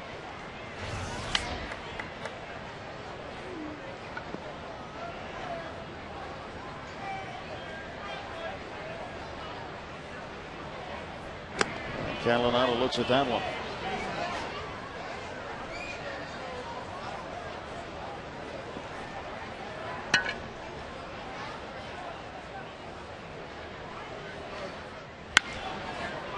Cedeno can't get it. That's the third hit for the Brewers. Really sharply hit to the opposite side by Frank Catalanotto.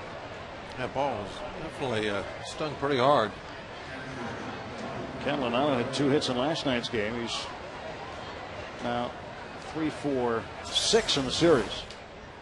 Well, you know, one thing that Ron has shown is some real good lateral movement to this point. I've been very impressed with that. But that shows you that, you know, how quickly that ball got through the infield. He only had time to take about a step and a half, and the ball was blind. And on first, 1 down, middle infield playing up the middle for 2. And Mike Rivera looking out at Ohlendorf. Takes a strike.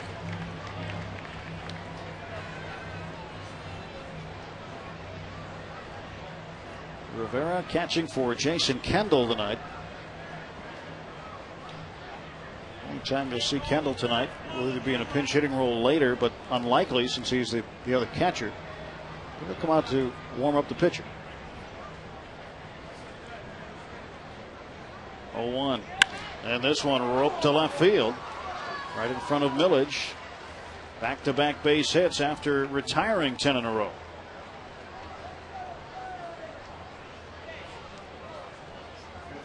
Tying runs in scoring position. Joe Kerrigan going through his numbers. Yeah, they got to be looking at. They probably were looking at pinch hitters, but that's not going to happen in a 2-1 ball game, really. But you got to be prepared for anything that might come up. They're getting their bunt defense ready. Ohlendorf is told what kind of play they have on, whether it's a wheel play or just your normal defense where the third baseman holds his ground until the ball is bunted. Catalanotto at second, Rivera at first. And the inside move drives Catalanotto back to second base. Manny Parra has one thing in mind, and that's get both runners over. Strikeout victim in the third inning, 1 of 2 for Ohlendorf tonight. If it's a wheel play, he wants to just punch the ball somewhere with a little short swing. If not, he wants to bunt it firm toward Andy. And a foul tip. Strike 1. Well, the Pirates held their ground that time. LaRoche hung around the third base bag. Cedeno hung around second. Pierce charged, which means that Ohlendorf would have the third base side. Being a right-handed pitcher falling off toward first base, he's going to have to plant and get over there. See, I never really believed that. I think that the pitcher in this situation really has to take what's in front of him. If the ball's bunted to that side, it's got to be the third baseman. He'll take the out at first with Delwyn Young covering. The third baseman, as soon as he sees a ball put down on his side, he's got to go get it. It's anytime a first baseman has to, or a pitcher has to come a long ways and make a play. We saw that with Gorzolani in Chicago. He came down and took a ball right out of the front of the third baseman. I don't think it was Ramirez wasn't playing that day. I don't believe. No, I think it was earlier in the series. It didn't matter who it was, but he took it right in front of him. That's always the third baseman's play. He can make it very easily, and the goal anytime is to always get an out. So 2 men are out. Runners at second and third. The tying run at third. The go-ahead run in scoring position, and the batter Felipe Lopez. And Lopez takes a strike. Lopez 0 for 2, a fly out and a ground out. Fly out to center field in the first, and grounded out to Cedeno at short in the third.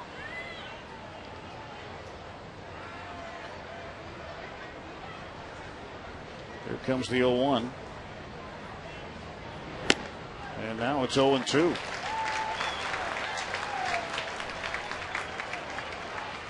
Come after him here or make him chase it? No, I think that he's got to take a couple of shots at a strikeout. He got 2 runners in scoring position right here. If you can get the out without him putting the ball in play, I mean, that's great. That guards against a little bloop or a scratch hit somewhere. You don't want to be so carried away with trying for a strikeout that you end up walking him, but at least a couple shots at it. Steve Pearce backhanding, toss to Ollendorf covering, and he gets out of the inning, stranding 2. Nice play by Pearce and Ollendorf at first base. Go to the bottom of the 5th. 2-1 Bucks.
That happens sometimes when you're stuck in a rut, but we're still coming to the ballpark hungry. It was a good win last night, and we can build on it. Garrett Jones providing us with tonight's Geico quote.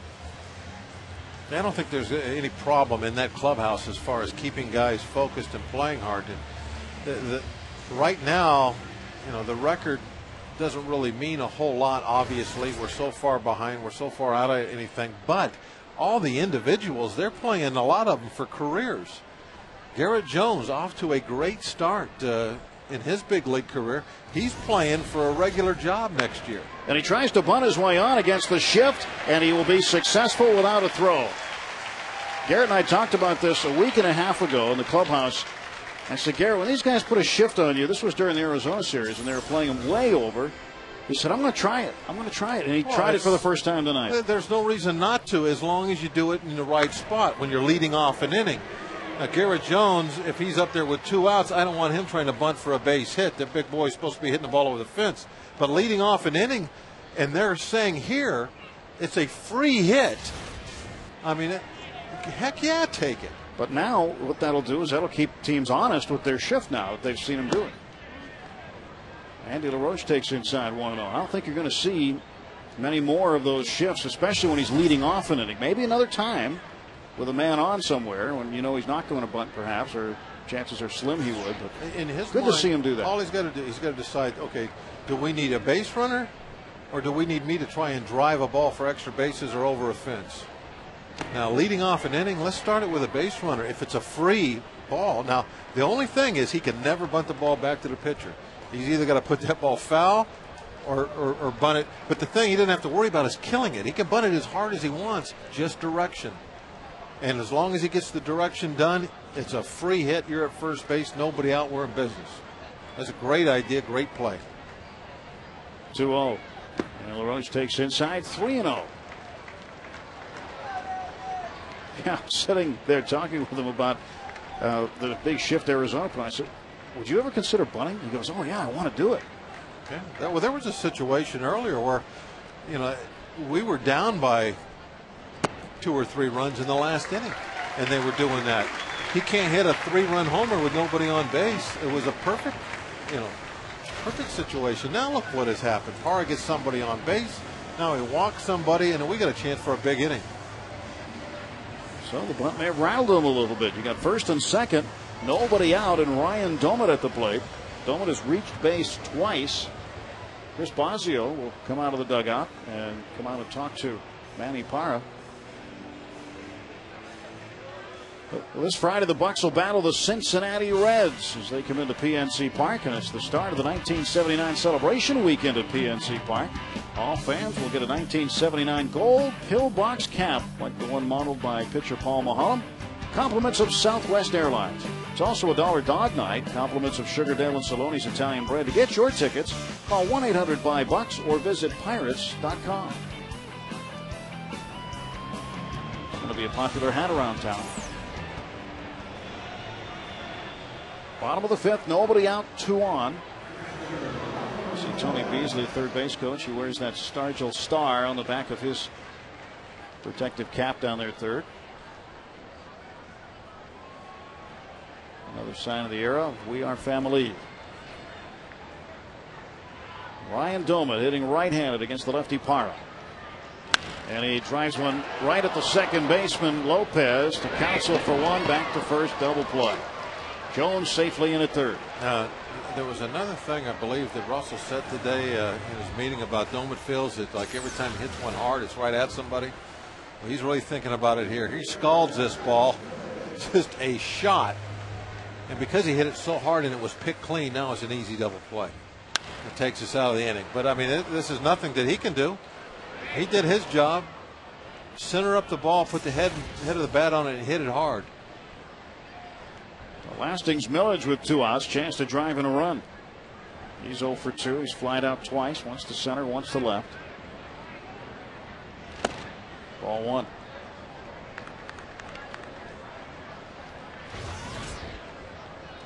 .221 the average right now for Lastings Millage out of Palmetto, Florida. Right next to Bradenton. Across the river. And a big cut on a miss, 1-1. Rivera, I think, with the backswing. No, maybe not. I thought he caught him in the side of the helmet. Oh, yeah, he did. Yes, he did. A little bit of a reaction, but not much. Didn't get him very hard.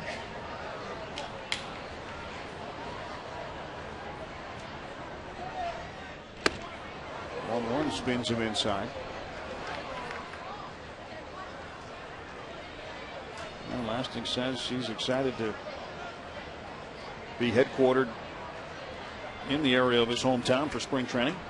He was excited to go down there when the Pirates acquired him. He went to Pirate City and worked out. 3-1 now the count. Friends and family get an opportunity to see him up close and personal now.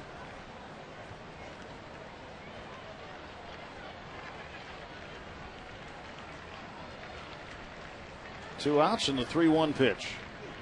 And this one is hammered. Deep left field. Gone! Lastings Millage, first home run as a Pirate.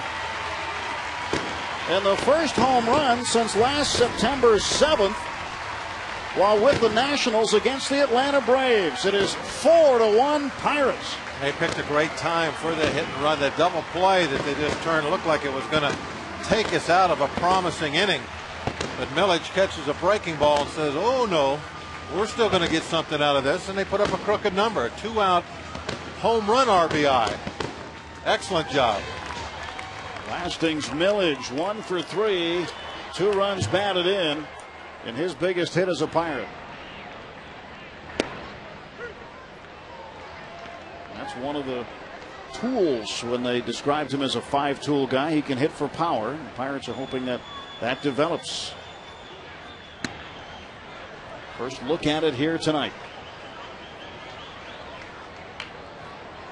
He barreled up that baseball. Yes, he did. 1-1 to Pierce. 1-2. That was an off-speed pitch, breaking ball. That was all him. He didn't get any help with pitcher's velocity. He's all smiles as he talks to his fellow Floridian. Nice pick by McGee. He throws out Pierce. Pirates get a couple of runs. Bunt base hit by Garrett Jones. He comes around on this. A 2-run home run for Lastings Milledge. Heading to the 6th inning. Fireworks are going, and it's the Pirates leading by 3.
With tonight's game summary brought to you by A&L Motors. Delwyn Young, a solo home run. Prince Fielder, a solo home run. Lastings Milledge, a 2-run home run. There he is, former first-round pick from the Mets. Came over the trade with Washington for Niger Morgan. John Burnett, Joel Hanrahan also involved in that trade. And now Lastings Milledge goes yard for the first time as a Bucco. Craig Counsell at the plate. 1 ball, no strikes. Counsell 1 for 2. And Counsell now is 2 for 3.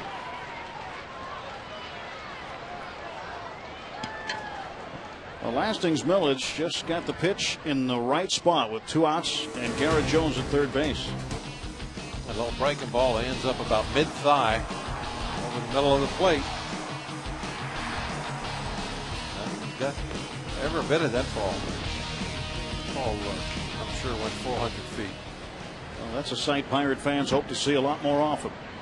The fence is 383, and that ball hit back by the steps going up to the second level of those bleachers. That was a blast. Ryan Braun down to short. Cedeno to Young for 1. Back to first. Double play. Very nice. The Pirates are kind of using the same recipe as last night for this home cooking.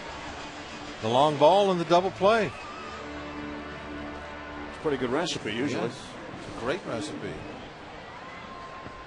Oh, old-time favorite of everybody's. There's the turn. Drawn out easy. Pitcher's best friend, the double play. Cedeno and Young. Now the shift is on for Prince Fielder, and he could bunt and take a hit. I don't know that he'll do that or not. Well, it's a total different situation. There's 2 outs, nobody on. His job now is not to get on base. It's to score a run with 1 swing. He's not going to be generating a thing. This is the difference in the 2 scenarios. I don't want Garrett Jones bunting in this situation either. I want him swinging the bat. Nobody out. Sure, start a rally. That bunt, you can make a case is why we got 2 runs. Is it put the pitcher on the defensive right away? Now he's got to pitch out of the stretch with runners on base. Yep, then he walked LaRoche to move Jones to second, and then the double play moved Jones down to third. 2-1. Prince Fielder. What a hitter this guy is. The only Brewer to appear in every game this season. Foul ball. Pierce has done a nice job at first base defensively. We weren't quite sure how he would fit the bill when Adam LaRoche was traded to Boston. He sure goes to his backhand well. He's made a half a dozen of those backhand plays, that choppers, kind of where he's angling in toward the edge of the grass, and always seems to make an excellent flip kind of around the backside, like 180 degrees from where he's going to the pitcher covering the bag. He's got that play down.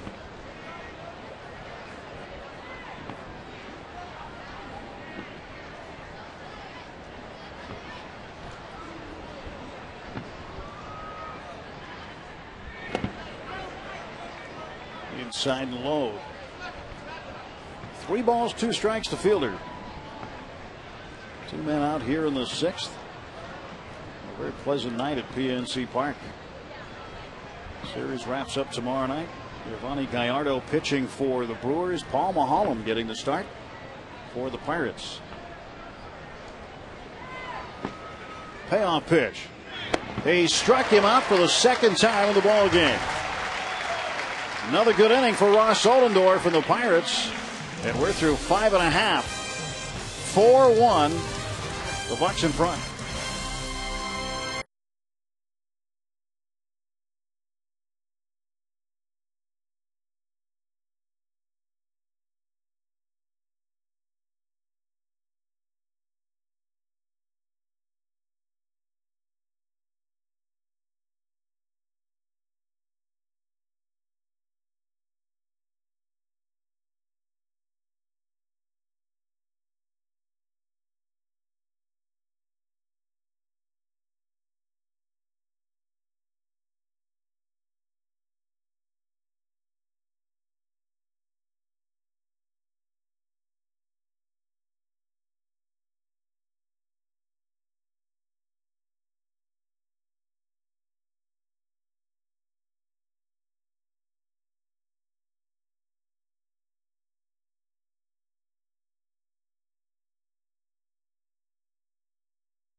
And we're in the bottom of the 6th, 4-1. Cedeno against Manny Parra.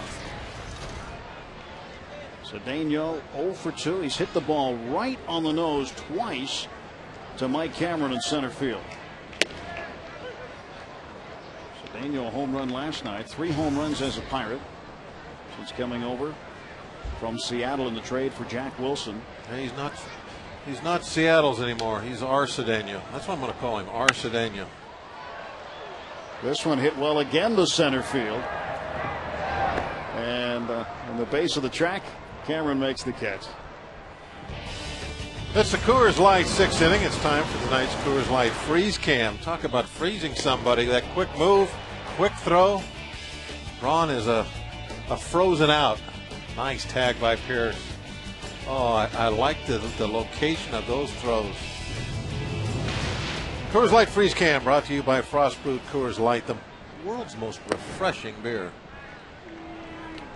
Ross Ollendorf, 1 ball, no strikes. Ross reached on an error by the second baseman Felipe Lopez, and then had to hurdle Prince Fielder, which was no small task.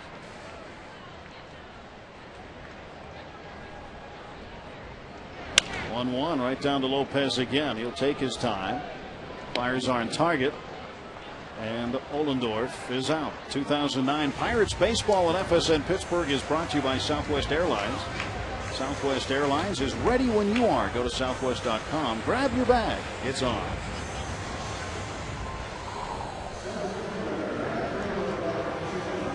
They'll take you anywhere. Anywhere. Very efficiently. Andrew McCutchen 1 for 3. Base hit in the 4th. Take your time. Take a couple of pitches. Took that one high for a ball. Let Ross sit down, dry off. You know, Ross got to be in there with a towel or something. There he is. Oh, yeah. He goes through an awful lot of laundry during the game. Yeah. 105th pitch for Parra. There he goes again, another towel.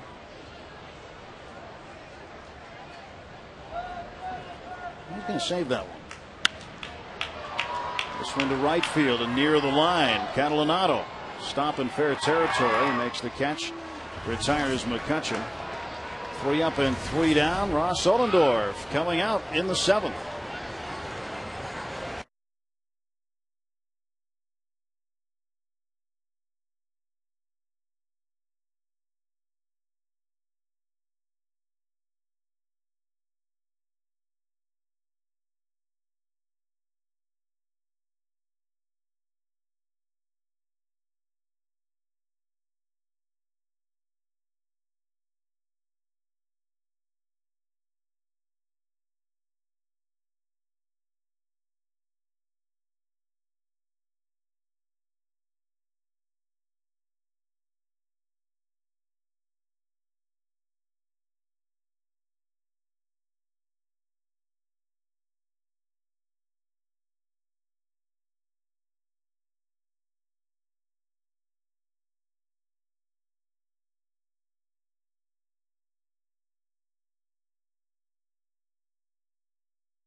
Tasty display of footwork here with the pierogi race.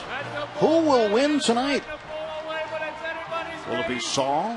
Will it be Hannah? Cheese is fading, but here comes Oliver on the outside, neck and neck.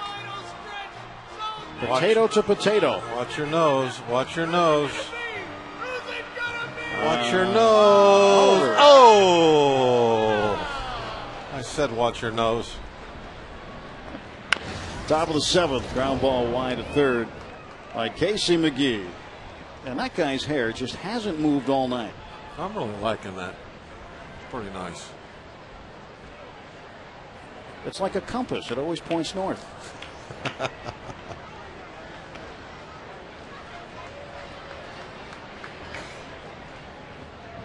McGee lets that one go for a strike. I guess he must not drive like a sports car. Like something with a low roof. How would he sit in the car? Well, if it's got a sunroof, it's okay. Well, yeah. Then it's kind of like a periscope. 1-2. 4 runs, 6 hits, no errors for the Pirates. 1 run, 5 hits, and 2 errors for Milwaukee.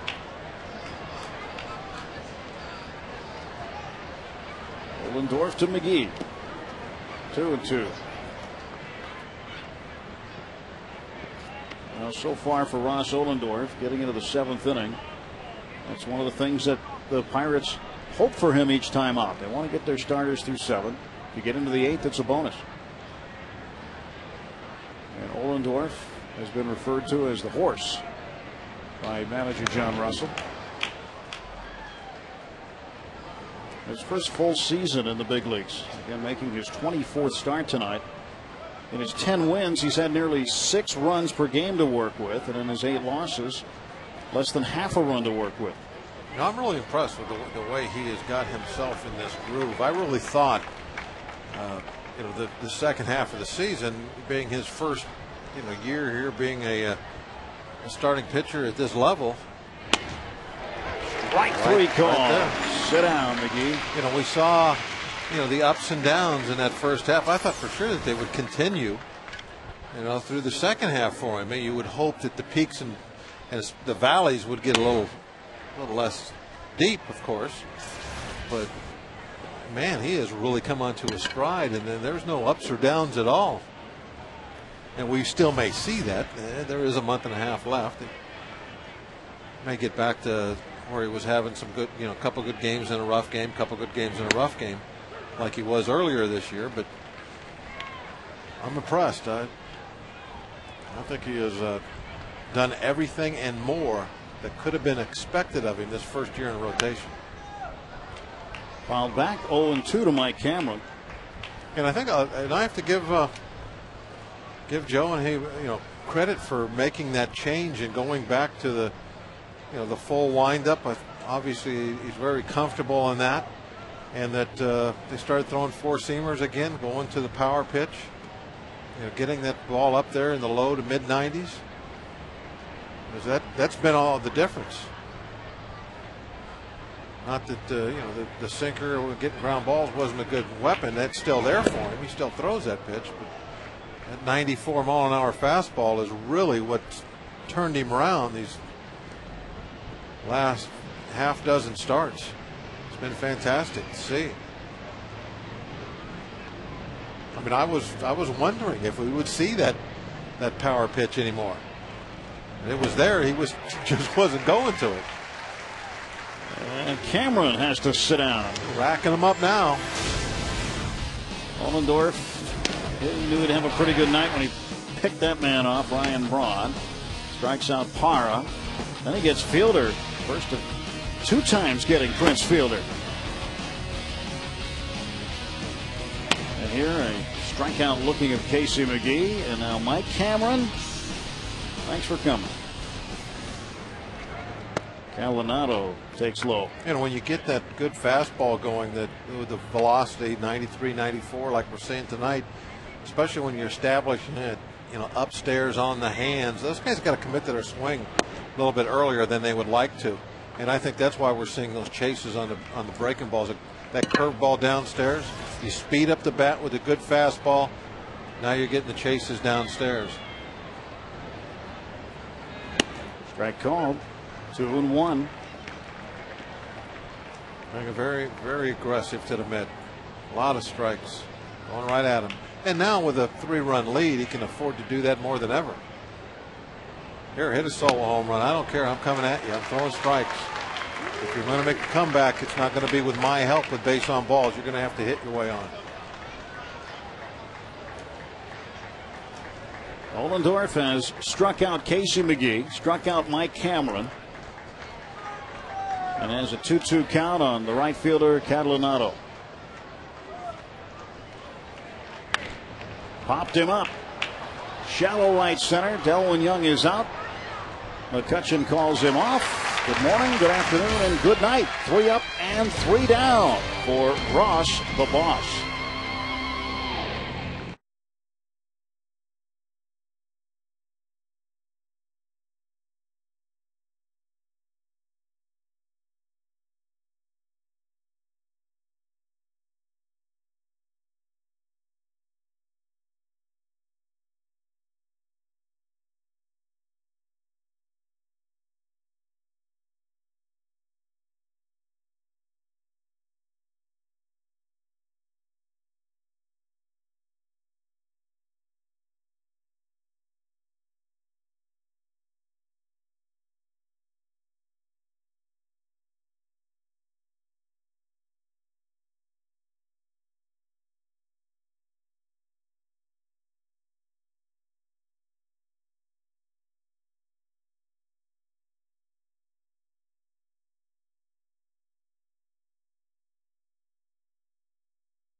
1-5-2 the line for the Brewers. You can follow the Pirates on your iPhone and iPod Touch with MLB.com at Bat 2009.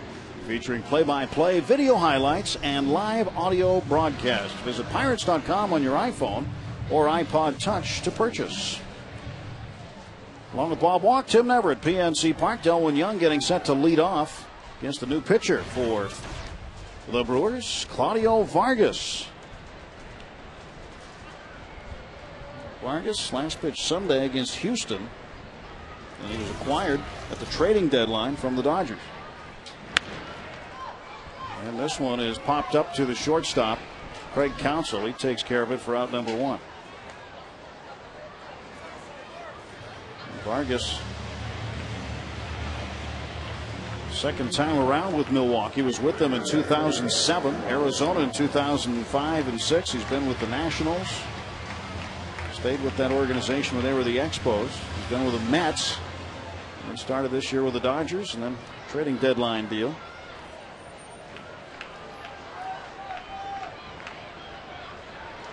Catcher Vinny Rotino is what they got on the other end. He is asked to hold the fort right now.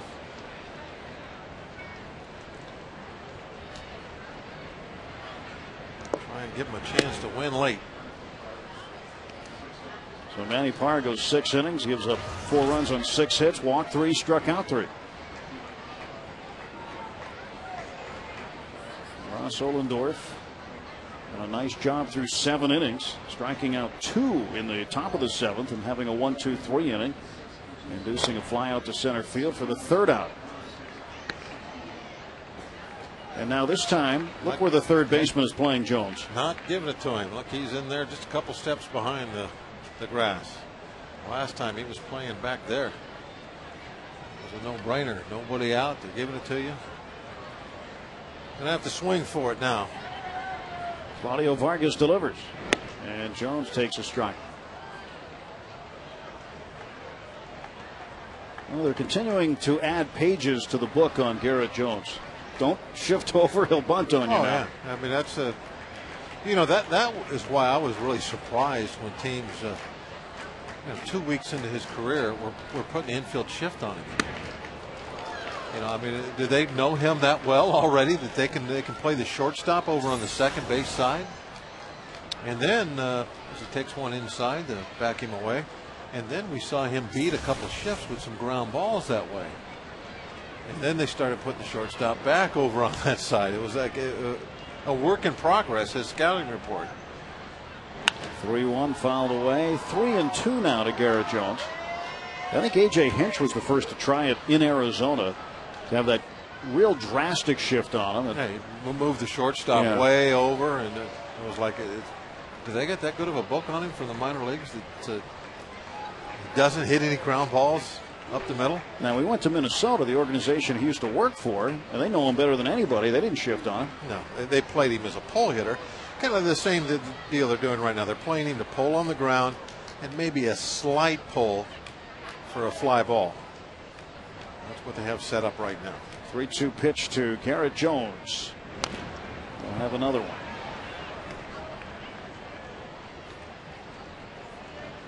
Been a nice surprise for the Bucks, and a nice young man. He's very happy to talk baseball with you. You know what I love about watching him, and this, you know, a lot of guys don't carry this out through their career.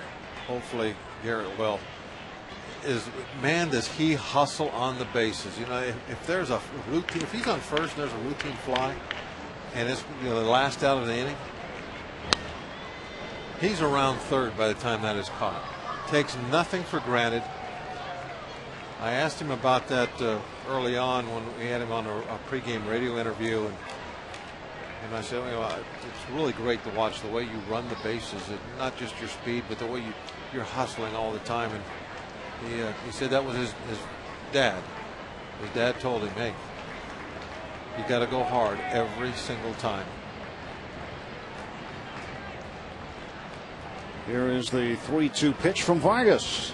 And Jones down the right field line. Fair ball. That's going to roll into the corner, and that'll be a double. Bounced over that extra fence right to the right, maybe about 4 feet to the right of the foul line down there. So ground rule double. And here he is. You can see, here he goes. Going hard right out of the box. Watch, he is by first right there before he slows down. He's already well around first base. He wants to see the umpire. He can see the ball bounce over the fence, but he's going to wait until the umpire actually throws his hands in the air and calls ground rule double before he'll back off the accelerator. It's fun to watch. You don't see that kind of play every day at this level. Double number 12. You would love to, but that's just the reality that most guys don't play like that. It's refreshing to see him run out every ground ball and to hustle all the time. Andy LaRoche batting in the cleanup spot tonight. 1 for 1. He's walked twice. So far successful as a cleanup hitter. Yep. 1 out and Jones off of second base. Stretched by Vargas.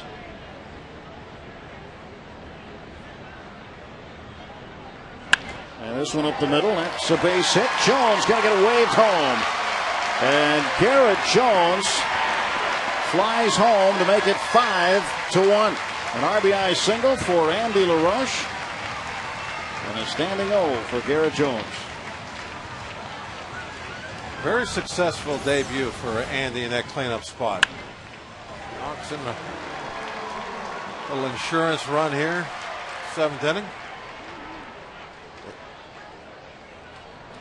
Looked like they were trying to go away with a fastball, and then he just banged it right through the middle. Running all the way through the base. Now Ryan Doumit, he has to turn around and bat left-handed for the first time tonight against the right-hander Vargas. Throw to first, LaRoche back. Still 1 out. Doumit hit into a double play in the 5th. Reached on an error in the 3rd. And got a base hit in the 1st.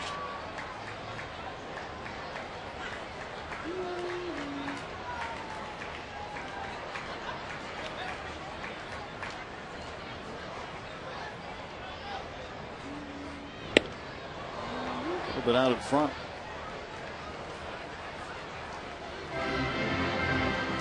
One to count. Swinging a little too early. Yep, too quick on the changeup. He's looking fastball, trying to hit it out of the ballpark.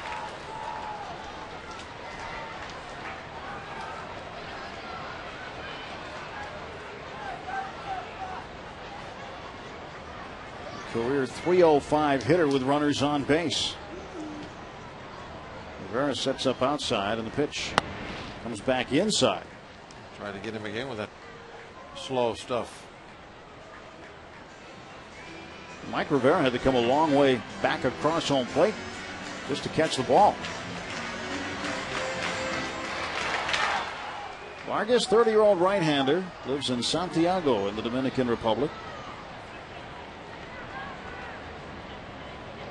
Getting some work tonight for the Brewers.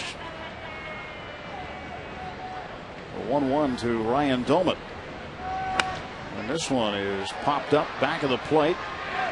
That'll make the seats. Rivera running out of room. That go down in the camera well, or did that make the box? Oh yeah, it went in the camera well, didn't it?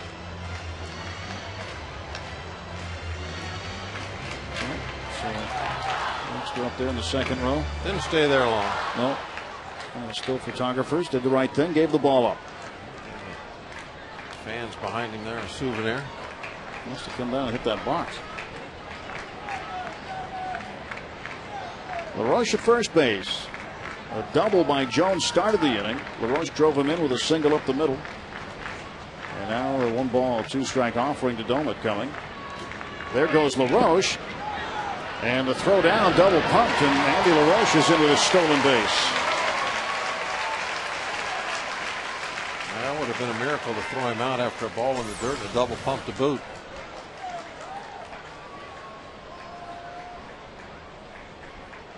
Third stolen base of the year for Andy LaRoche. A pretty decent jump. Yeah, just a straight steal, head down.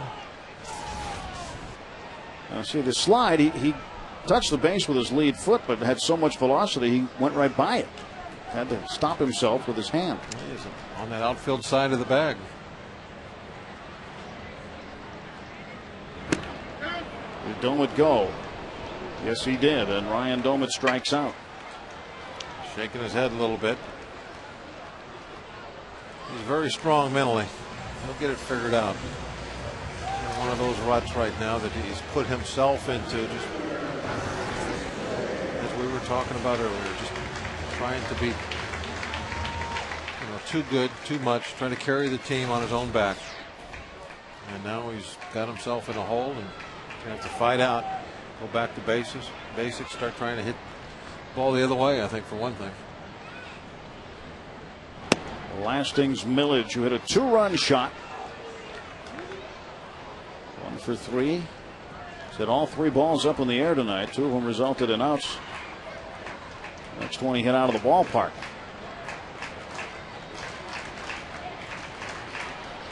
Big gap in left center field. Center fielder Cameron almost playing Millage to go the other way. And Braun guarding the line as much as he can in left. A lot of room out there. Yeah, they're giving that gap to him. They are playing him as a right field hitter in the air.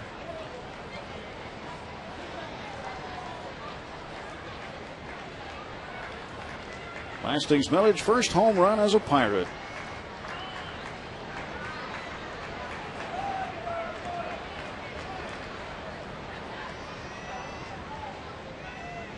And the 0-1 inside on the corner, right at the knees for a called strike. 0-2.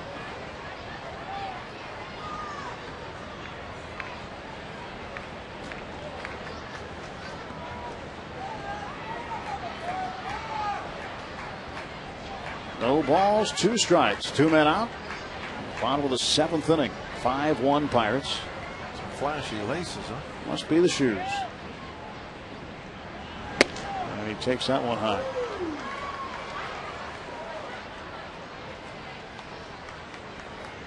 Well, those aren't even 2-tone shoes. I think those are like 3-tone shoes when you add those gold laces in there.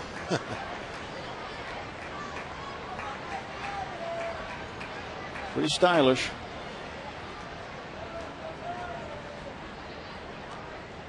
Hopefully they're his hitting shoes. They were last at bat. Looks at the 1-2. 2 balls and 2 strikes. Count even on Millage. Millage was a very good basketball player in high school too. Just a good athlete all the way around. How about the play that made us smile tonight? Brought to you by our friends at Aspen Dental. And Lastings Millage did have his hitting shoes on as he drives one deep to left field for a 2-run shot. Need to score 4-1 at that point. He's shown us his big smile. Yeah, that was a very important time, I think, to get his first home run as a Bucko. Launched that over there, a 2-1 ball game. A possible big inning. Looked like it was slipping away from us, like we were going to get nothing. That could be a momentum changer. Got the big home run at the right time. And the 2-2 from Vargas. Strike 3 call. So Vargas gets Domit. Vargas gets Millage, but the Bucks get another run to make it a 5-1 lead.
pirates.com. How's that taste?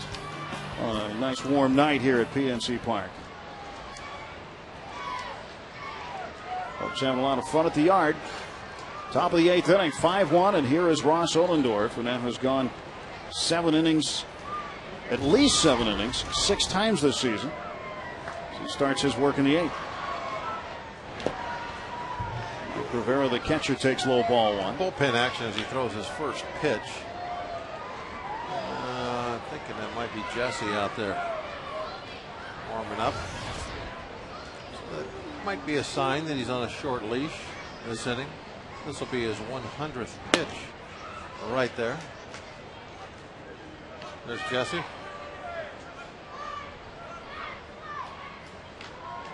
Jesse's worked a lot this year. Leads the team in appearances.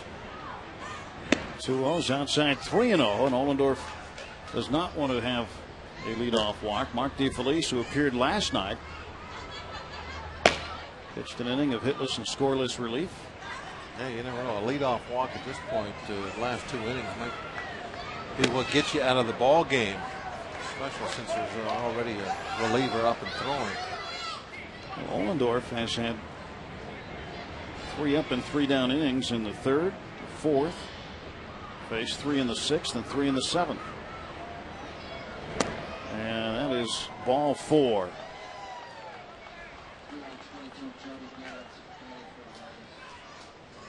So Ohlendorf does walk the leadoff man, Rivera. Jody Garrett will come out and hit for the pitcher. He is a left-handed hitter, and Jesse has become the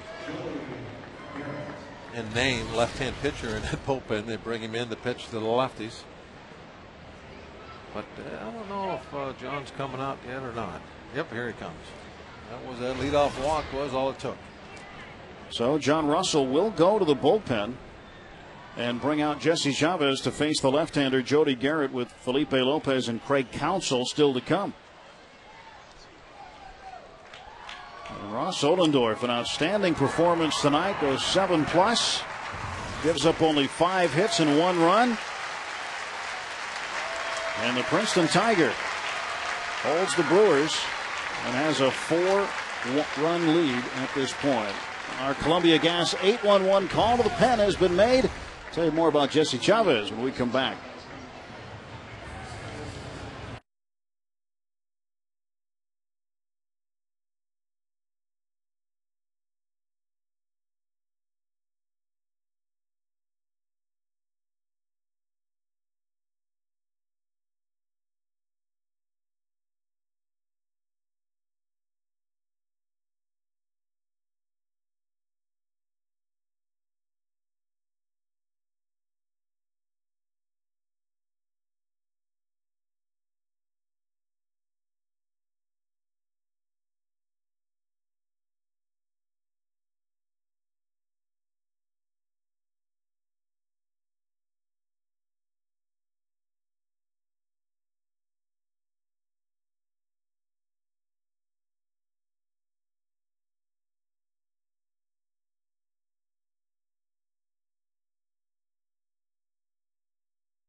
Yes, it was.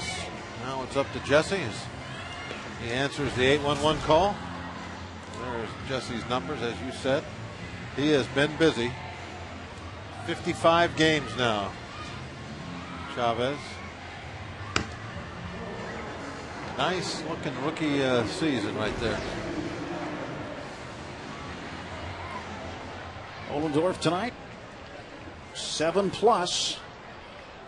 5 hits, 1 earned run. He walked 2, struck out 5, and I think he must have used 11.5 towels. Well, there's plenty of them down there. More where that one came from. Good job for Bet Ross. he's gone through a couple bottles of Gatorade. So 4-run lead Chavez has to work with. Nobody out, and Jody Garrett came over from the San Diego Padres. Takes Ball 1, 1-0.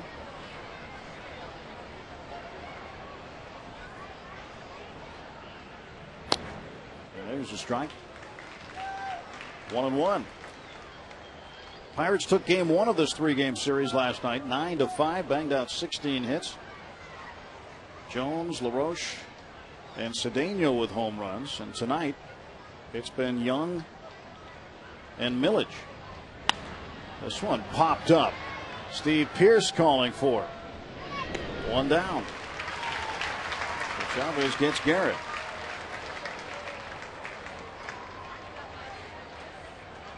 Ross had a busy night at the office. 103 pitches. Just 2 walks tonight for Ross. Excellent line. Took his team into the 8th inning.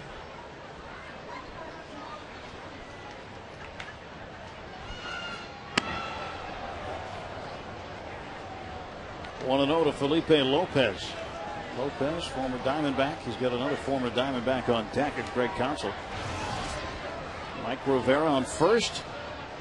Ollendorf issued the walk to him. And the book's still open officially on Ollendorf because his responsibility is Rivera. If Rivera would come around to score, then Ollendorf would get tagged for that run. But as it stands right now, he's got 1 earned run on the books. It'd be great to keep it there. He's got that ERA going the right direction.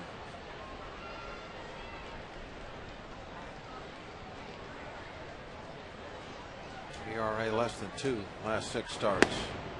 Good looking pitch on the inside corner, 1-2.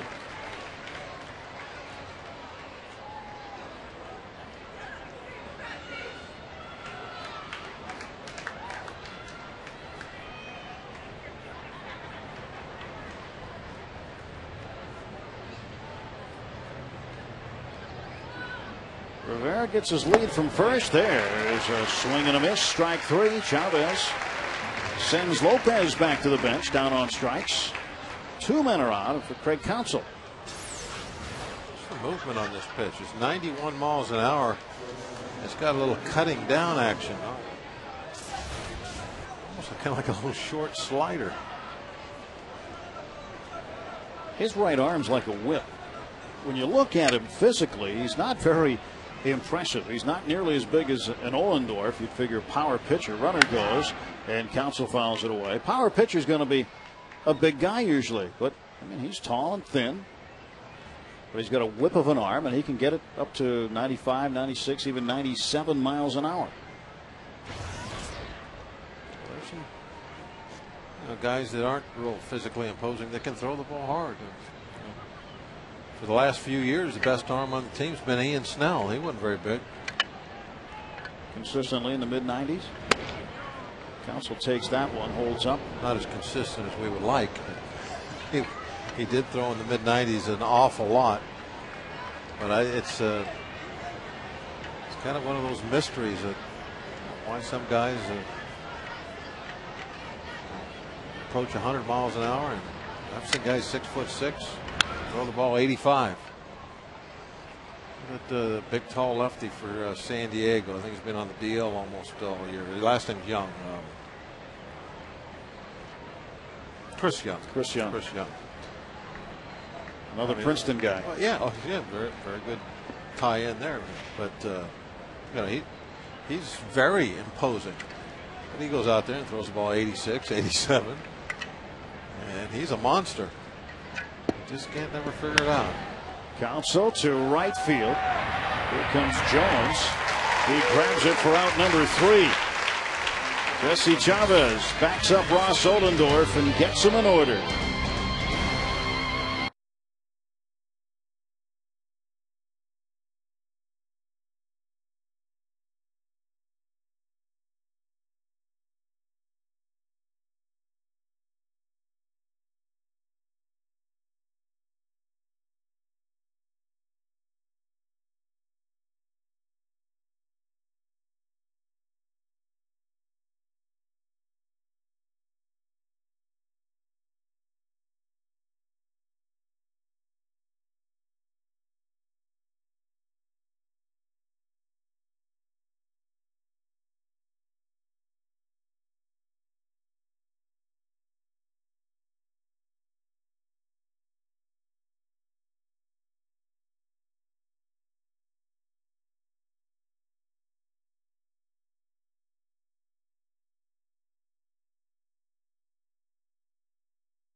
downtown Pittsburgh. 5-1 Bucks.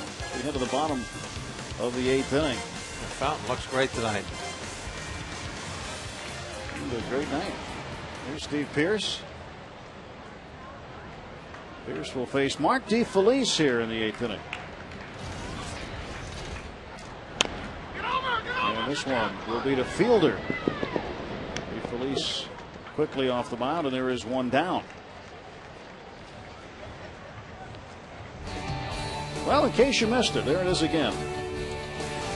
But no, we mean the news from Major League Baseball. Pudge Rodriguez acquired by the Rangers for 3 players today, so Juan Rodriguez no longer an Astro. Martin Prado left the game against the Mets in the first inning, having problems with the heat there. Alex Gordon of Kansas City sent down to AAA. And Bill Hall of the Brewers, who was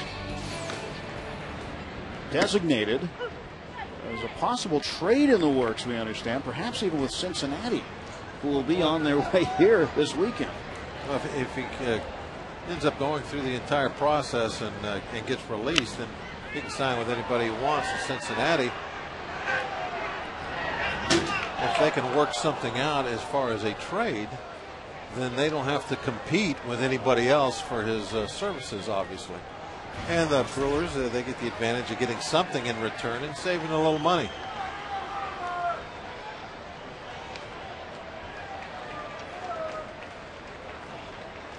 Boy, yeah, you better call somebody. He's calling a computer repairman now. Did that hit his laptop? Yeah, looks like it. Oh, man. Cedeno down to Counsell. 2 down. That's sitting on that. That's that same box that got hit earlier where the laptop's sitting. Yeah, he put it up on the box, figuring lightning wasn't going to strike twice in the same place, and came back again. A keyboard ball. Yeah, it looks like there's something on the screen now. I think it's still working. Now, it couldn't have hit the nachos just to the right. It had to hit the laptop. Jesse Chavez is going to hit. This is the first major league plate appearance for Jesse Chavez. Let's see. Where Watch the the laptop. Oh, yeah, it hit the laptop. Oh, man. I saw keys fly. Now, if there was ever a time when you want to make an attempt to catch a foul ball, that would have been it, yeah. She's taking a picture of it. Look at that. There were keys flying. Well, the keys to the game are they're scattered. Scattered now. Maybe the new laptop will come with a new vest. Yeah, that's ventilation, doesn't it? Could be an old favorite. That might be his lucky vest. Not tonight. Good point. Jesse Chavez at his first major league at bat goes down on strikes. We're through 8. We'll head to the top of the 9th inning. The Pirates are 3 outs away, leading 5-1.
Here's the Pirates' upcoming TV schedule. Tomorrow night, Brewers, and then a day off, followed by the Red Series on the weekend. All games on FSN, bringing the game to you. That guy is no longer wired for wireless as he lost his laptop. Time to go home. Packed it up and to the repair shop.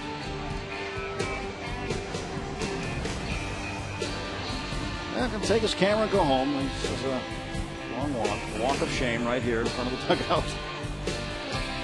Whew. No, it didn't hit the camera. That's what he'd be feeling bad about. Yeah. And this guy, it's just fun just to see if he's still there. Yeah. If the hair is still there. The hair is going to be there forever. Now that cap will not fall forward. What kind of stickum has he got on there? Pine tar. Top of the ninth. Jesse Chavez on to try to close this one out and get a win for Ross Ollendorf facing Ryan Braun. He fouls it away. And that guy might have the haircut of the year.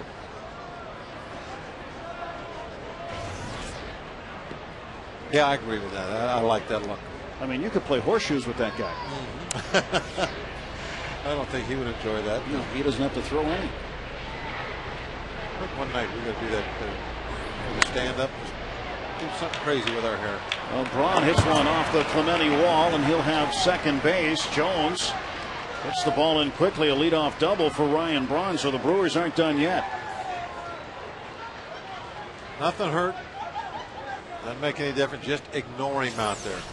Pretend it's a 5-2 ball game and there's nobody on base. That's the way you play this if you're Chavez. His run is totally meaningless. Just figure, hey, he's already scored. I don't really care. It doesn't make any difference whatsoever to the game. Oh, maybe Ross could let him borrow a towel. That'll be a little messy here in a little bit. It's not already. Prince Fielder takes a strike. He's hit a home run, struck out twice. See, now it's a situation where if we were giving up the bunt, Fielder could go ahead and push one down that way. Well, Rush playing deep at third, but a home run doesn't do them any good. They need a single. They need to get him on base, and that's not going to happen. Here's the toss to Chavez. Take the out there, and down to third goes Braun. One away. Braun moves up a station. Fielder is out. Casey McGee, the third baseman, will come in.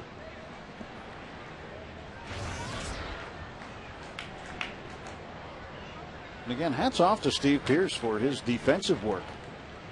Been very good recently. He's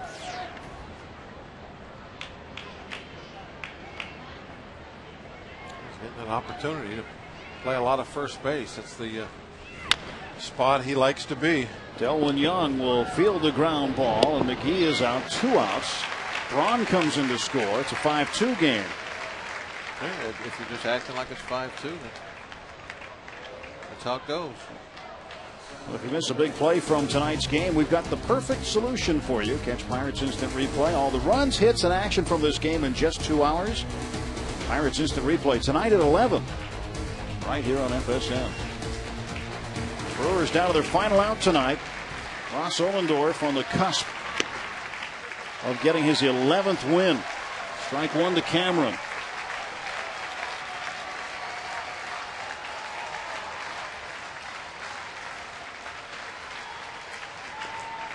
One and one now to Cameron.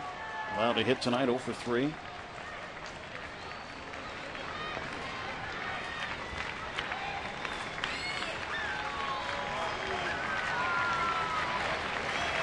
Series finale tomorrow night. Could be a good one as well.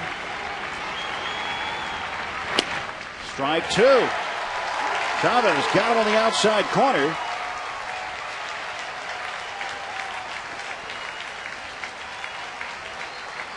Got a rally parrot. Doesn't want to rally parrot now. Nope, we want this one to end right away. How about a two-hopper to Ron? in the game. Here's Chavez. 1-2 pitch. Swung on, popped him up. And this one will go back over the backstop and into the seats.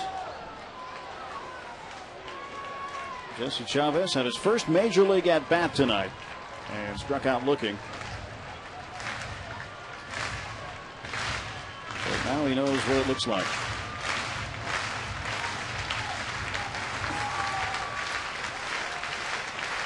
Mike Cameron with a 9-game hitting streak on the line.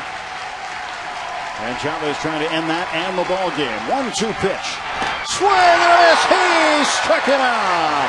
And the Pirates have now won 4 of their last 5 against Milwaukee. And 2 in a row to start this homestand.